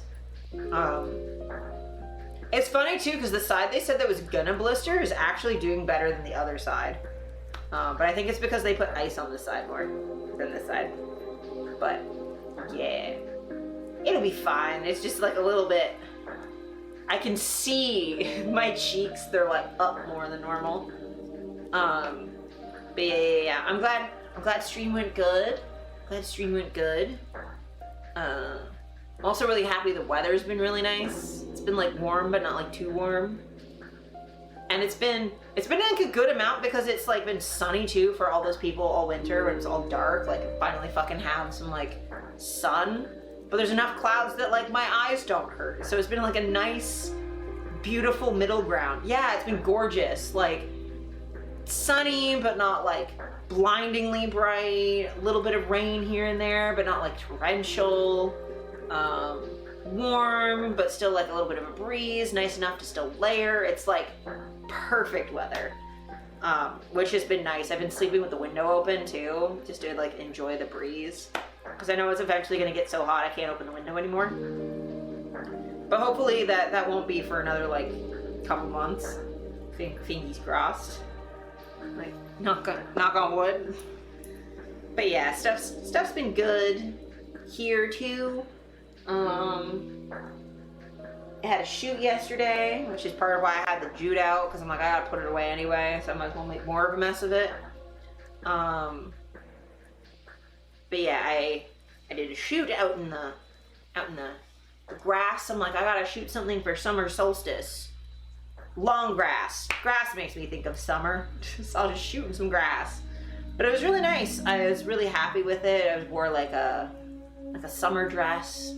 Sat in the grass, had an ant bite me in the butt, as you do when you're outside. I don't know what it is with me and ants. They just don't like me. I don't get it. Right? Like fucking, I always fucking sit in anthills, and I don't know why.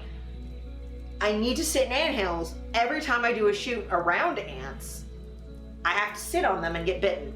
I don't understand. But yeah, there was like some pretty flowers, and I wanted to sit next to the flowers, and there was an anthill next to the flowers, and then the ants were all mad because I sat on them, and they bit me a few times. And I was like, okay, got it, I will move. And then I moved like 3 feet, and then they were biting my foot. I'm like, okay, fine, I'll move 10 feet, Jesus. Like, I'm fine, but man. There was this one time I did a shoot on the Toronto Islands, and I got obliterated by fire ants. So at least these were just normal ants. It was just pinchy. It didn't burn afterwards. I super don't recommend laying in a fire ant hill for half an hour. That's another stupid shoot thing that I've done. So we were talking a little bit earlier before you came in, Raiders, about like stupid bullshit that I've done. Like, don't like, despite the mermaid tie, how pretty it looks, don't do rope and water. Don't do it. It sounds like a good idea until you do it, and you're like, that was a dumb idea, because you can't untie knots when the rope's wet, because the rope gets bigger when it's wet, and the knot doesn't get bigger. Yeah, and then the rope gets wet, and then when the rope's wet, you can't get out of it, and then you have to cut your rope, and then if it's rope you like, you don't want to cut your rope, but you have to, because otherwise you're not getting out of it. So, I have done a water bondage shoot before, but it was with twine from the dollar store that I didn't give a shit about. Like, if I have to throw this out, I don't care, but you gotta have your good old penny shears with you, the shears that cut pennies, and also rope, your safety shears. You have to have those with you, because if you don't, you're stuck. Also, don't shoot in minus 16-degree weather in lingerie. Don't also sit in the snow in lingerie when it's that cold, and don't wear metal rings on your fingers because they will shrink and get stuck.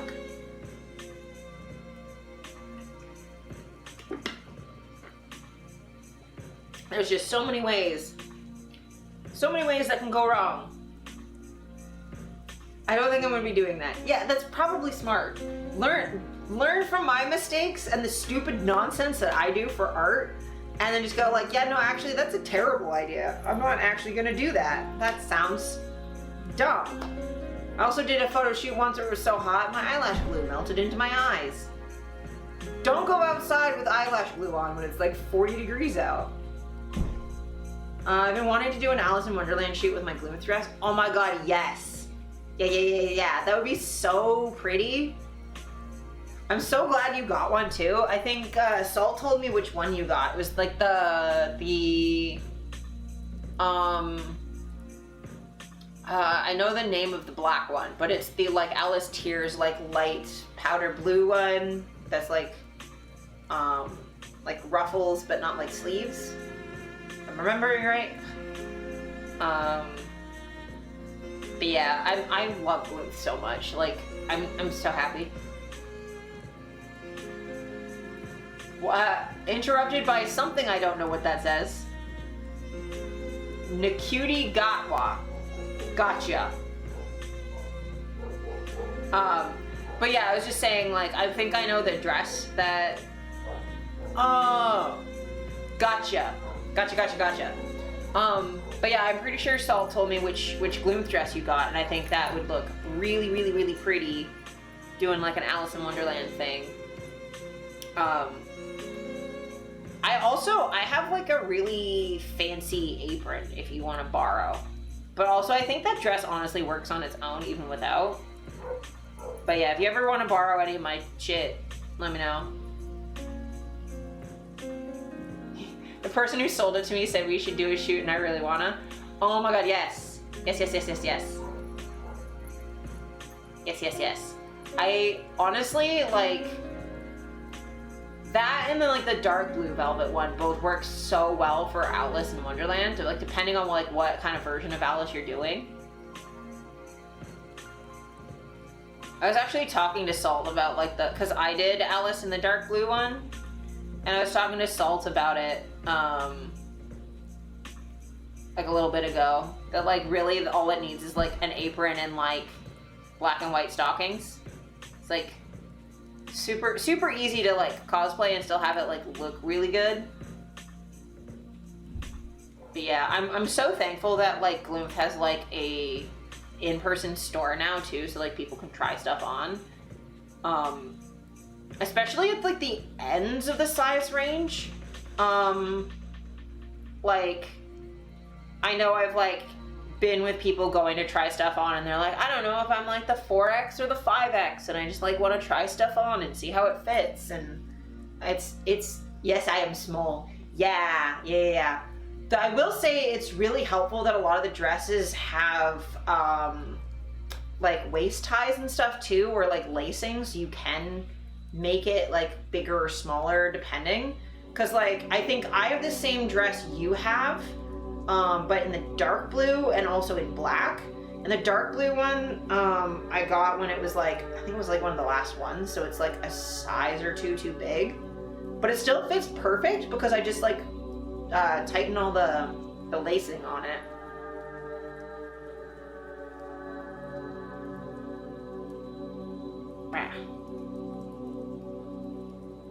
And it also helps that like Lolita style dresses only really have to fit the torso, because like they flare out so much that like really any hip measurement's irrelevant at that point.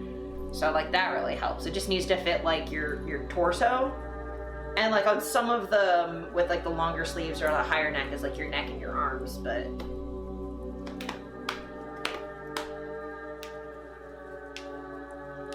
a nice ribbon and it's GG's. Yeah. I'm also really excited to see like you styling it a bunch of different ways, because like there's so many different like options too. Yeah. Go have some food. Thank you for rating. I appreciate it. Go take care of yourself. I know stream I always like forget to eat and I get hungry. So like go eat. Yeah. I will. Have a good one. Bye. Boo. Pew.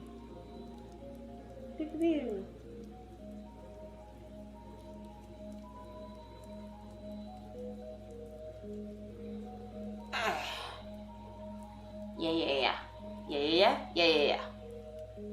I'm so excited for dinner. Speaking of food. Hi, Isha. Ooh, snacky snacks. Munch. I have not my own snack emote, but this is the one I have access to from like one of my subs.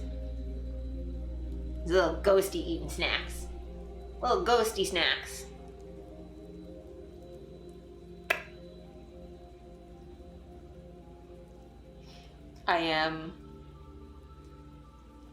I'm also super excited for there's new Star Wars stuff coming, and I'm super excited. Still have to watch Ahsoka, so maybe that's like the next TV show project I'll have, is to like catch up on Ahsoka. Oh my god, my leggies can't bend them that way. Gotta bend them this way. But yeah, I'm excited to see Ahsoka, and I think there's like a new I think there's a show coming out in like a month or two, or something like that. I know Abigail Thorne from Philosophy Tube is in it though, and I'm so excited. I'm so excited to see like a fucking trans woman in Star Wars. Like, fuck yeah, I'm so happy.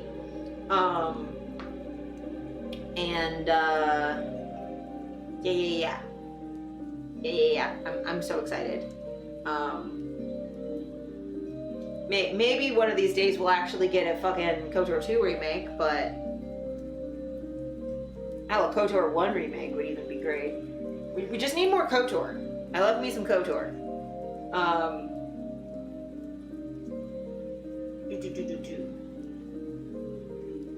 Also, actually, while I'm sitting here, I wanna cover a thing. I wanna watch a thing with y'all. Watch a thing.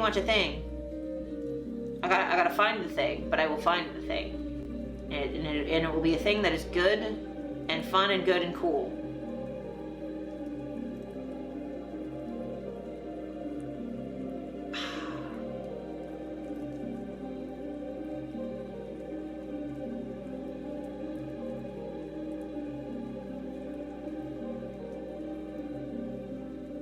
But who'd be doing the remake of KOTOR though?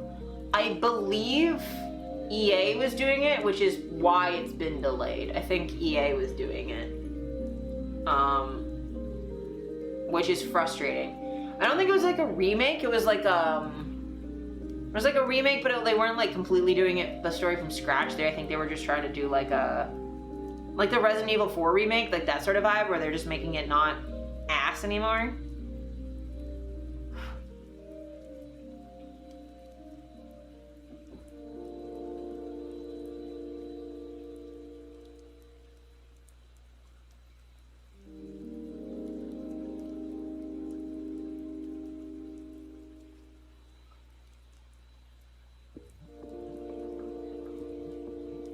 my windows start so fucking wide every time. There we go.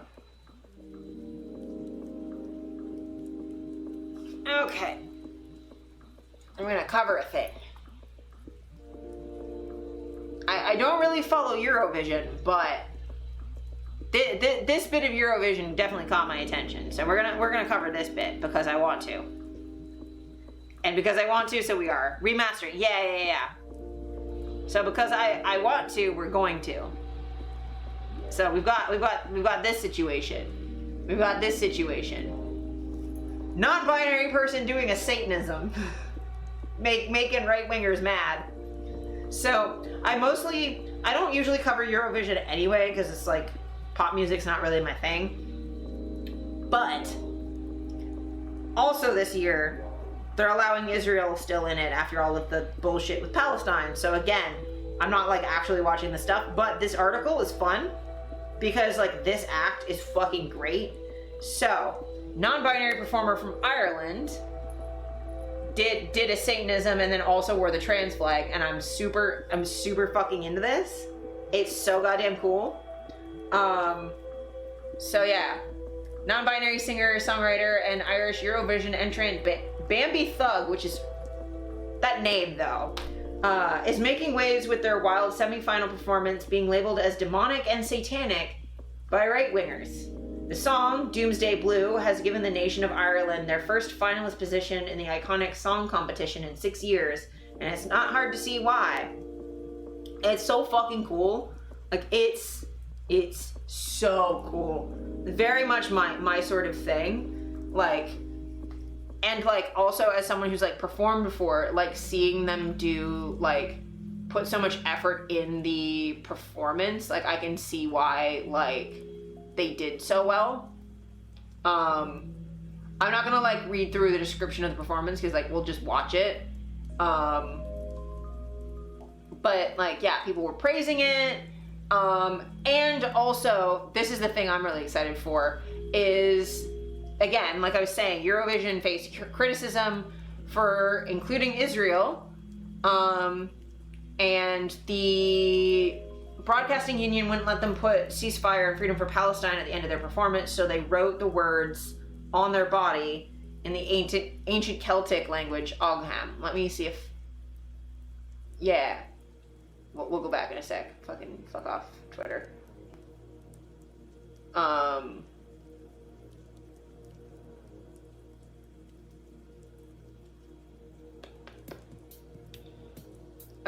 Twitter's not cooperating. It won't load because it's not. I'm not signed in. But anyway, the point being, they have like Celtic runes. So like this stuff on their face, right there, that's runes for ceasefire. In like ancient Irish runes, which is so cool. So like, I just love that kind of like subtle protest and like meshing it in, because like they knew they were gonna get attention for their performance, and then like using that platform to then like speak about something since you're gonna be at the performance anyway. Like fucking hell yeah. Yeah, conservatives on Twitter are mad because someone's non-binary and they can't fucking let people just have gender. And they identify as a witch, and it's like, come on, they're from Ireland. Druids come from Ireland. Fucking chill out. Like, witchcraft is about as normal for Ireland as I can possibly imagine. Conservative Irish political candidate labeled the performance literally demonic. Our national broadcaster are supporting this open witchcraft. Disgusting. Fucking get fucked. Get fucked. Get absolutely fucked. Conservative politicians.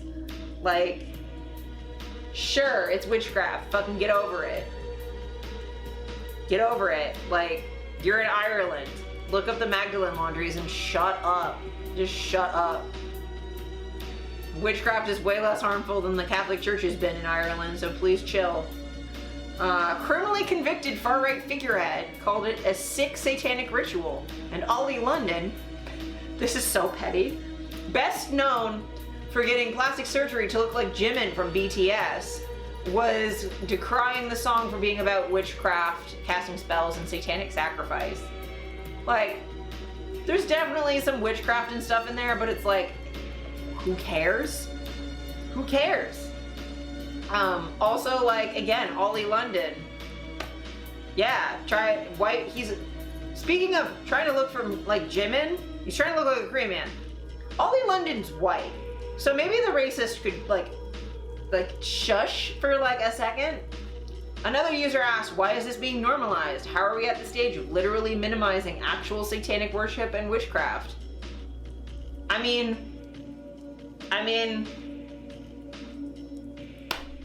yeah, I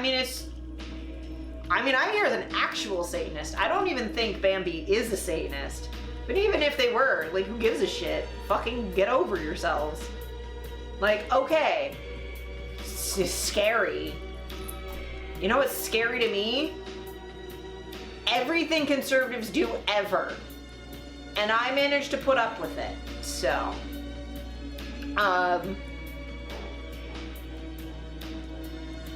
yeah. And as Bambi says, I'm pissing off the right kind of people. People who suppress love, compassion, understanding. People who are slaves to their programming, transphobes, the far right, and a few priests, so it seems. I'm so happy with, like, all of this. So let me pause the music and we'll, like, watch this because it be good. It be good and we need to, like, appreciate it. Let me fucking pause the Silent Hill for a minute. So yeah.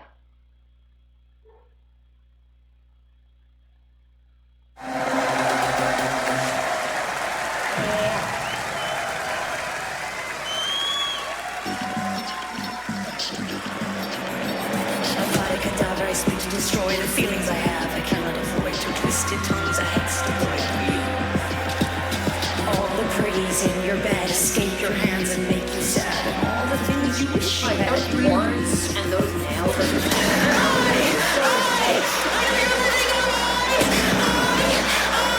I see this cause in your eyes.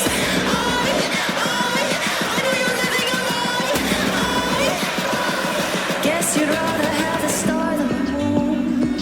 I guess I always overestimate you. Who I don't want to little fucking horns on that dancer. Well, I guess horns. down in my Like, God, that was so sick.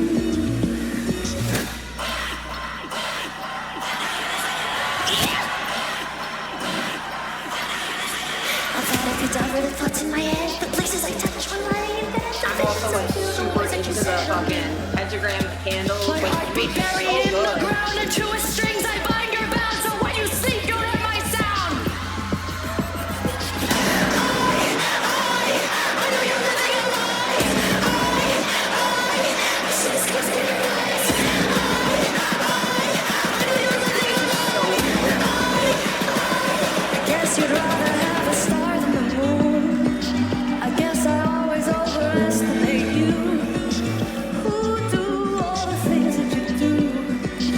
Down in my doomsday blue. Guess you'd rather have a star than the moon. Guess I always overestimate you. Who do all the things that you do? Down in my doomsday blue. Like, hell yeah. It's so sick. Romance, heartbreak, Also, their nails. Like, their nails are fucking it's sick. strangely hollow. You So, like, the conservatives can stay mad. me out of my soul. Your favorite color Also, I saw the compared rooms to on the the others is candles. doomsday. Like, all the symbols are Celtic.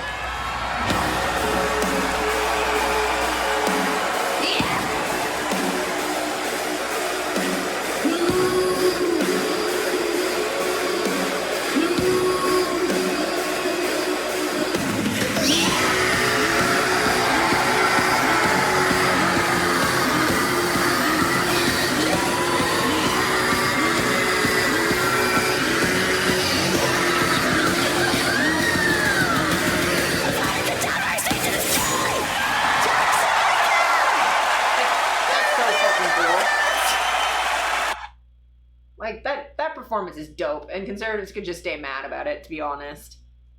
Also, guess who just came home? In a bit. Do you want to come say hi to stream? It's okay. You okay? Okay. Well, Steph's home, and Steph was asking me about dinner. So I might have to raid out soonishly.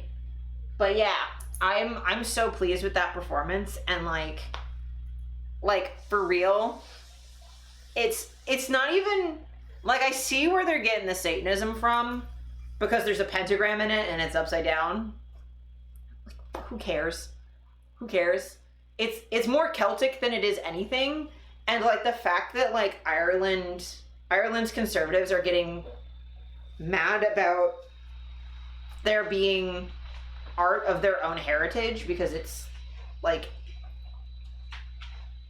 it like shows how like this claim of like Satanism and like Christian nationalism and stuff like is colonialist in a way. Bye, honey. Is the movie good? Yeah. Hell yeah. Hell yeah. But yeah, I just like the fact that they're like shutting down like their own like Celtic heritage because, oh my god, satanic. It just like, it's kind of sad. Just because like you need to get your own chef's kiss emote. Oh my god, yeah you do. Yeah you do. I now get what's happening now. I was like, what? But yeah, chef's kiss. That's really fun. But yeah, I hate that like people are like losing their own culture to like Christian nationalism and like to enforce it on yourself. Like come on now. Come on now. We all know that all those symbols were Celtic. All of them. Even the pentagram is like Celtic. Hi, first time chatter. At least 3. There's at least 3 of them. There's yes and no and a secret third thing. I'm pretty sure. There might be more. I might be forgetting one, but there's at least 3. At least. At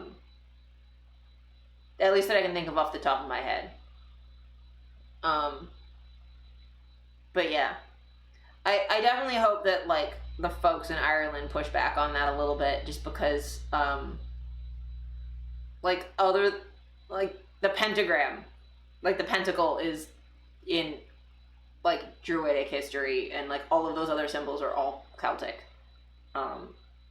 So like I don't get why they're freaking out about it, other than, you know, conservative Christians gotta freak out about Satan 99% of the time because they don't have anything else.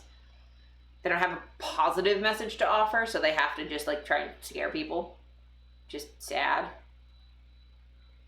It's amazing to see the power of the church to this day, especially in Ireland. Yeah, 100%. Like the church has done such harm in Ireland. And like, I personally have Irish heritage, so like I've like looked into it as much as I can, and it's just like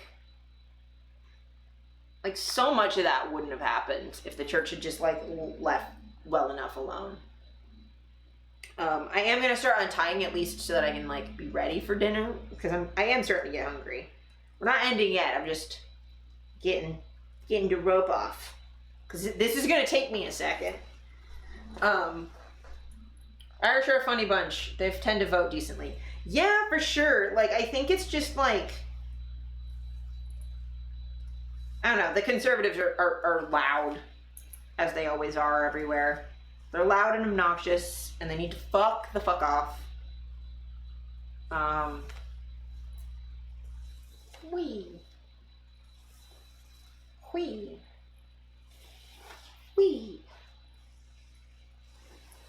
Freedom. But yeah, it's definitely also good to see them like speaking up about Palestine too, at least as much as they can. Because like I know the Irish have had a long history of speaking up when shit like that happens because of their own history with genocide, because that's what the famine was a attempt at genocide. It was reasonably successful too, because like the Irish population was decimated. There's more Irish people living out, like of Irish heritage, living outside of Ireland than in Ireland. So like that's a whole fucking thing too. So like I'm definitely happy to see Irish folks speaking up about that stuff still. It's definitely appreciated.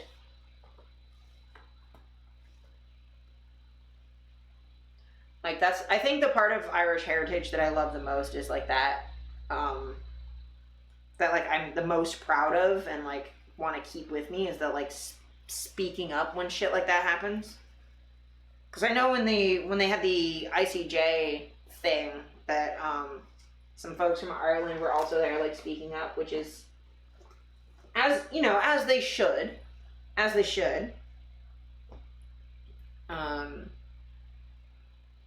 But yeah, I'm not the most informed person on earth, but you know, innocent people dying is bad, and I don't think that should be a controversial statement. Jamaica has some similarities to Ireland too, ironically. Yeah, I mean, I feel like a lot of places that have been colonized have like those similarities. And it's just like people tend to forget that Ireland was colonized. They see the pale skin and go like, oh yeah, white people. And they like kind of forget that the Irish weren't considered white for the longest time. And that the English have historically not been the best. And the Irish are really close by to not be the best too. So many Jamaican diaspora are here and in New York. Yeah. And I know a lot of there's a good chunk of the Toronto man's accent, as much as I don't like that accent, that does come a little bit from like the Jamaican patois. I do prefer myself an actual genuine Jamaican accent to whatever the hell random shit happens in Toronto. Hello, welcome in. I think that's Keonix, if I'm reading that right, with an I. My vision is not the best in the universe, but welcome in. It's good to have you. Wee.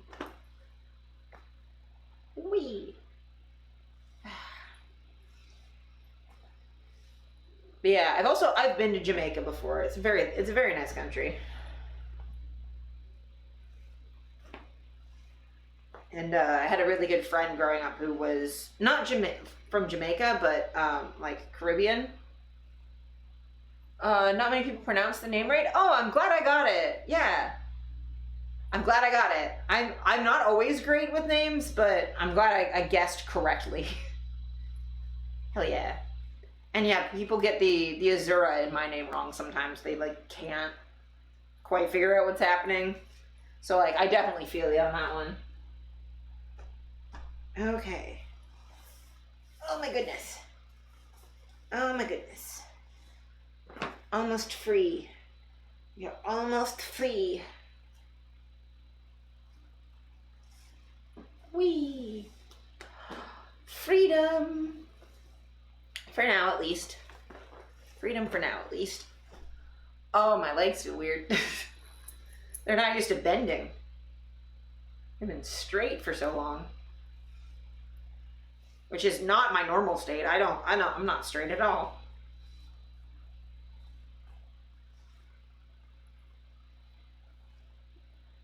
Better be careful, this rope's gonna give me good posture, and then what am I gonna do? Then I'll have to stop being bisexual.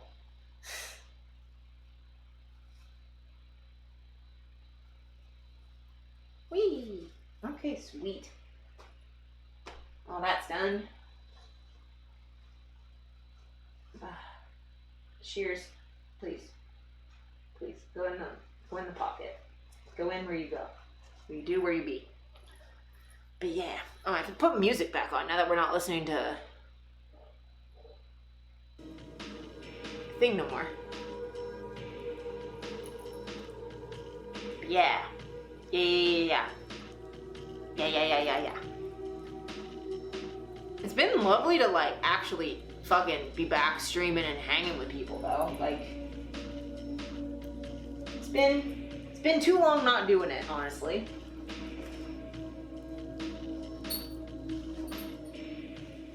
Also, it's getting me fucking doing rope again, which is good. Toronto man's accent. Let's take all the most annoying aspects of Toronto's accents and mash them together. Yeah. Yeah, fam. Like, come on now. And I thought the normal Canadian accent was annoying. Like, the hoser accent's already kind of silly. I don't, and the thing is, I guess that like makes me the most upset is like I don't really mind it as an accent that bad. It's just when people call it the Toronto accent rather than saying it's like the Toronto man's accent. It's like, it's not the Toronto accent. Most of us don't talk like that. Like, I'm sorry. But like, those of us who don't live in Scarborough don't talk like that. And Scarborough isn't Toronto, it's Scarborough. It's in the GTA, sure, but it's not fucking Toronto. No one who lives downtown talks like that. And no one older talks like that either. I don't think I've ever met like an actual grown adult who talks like that. Like, except I guess Drake, which, you know, we all know well enough how much of a dickhead he is. Ugh.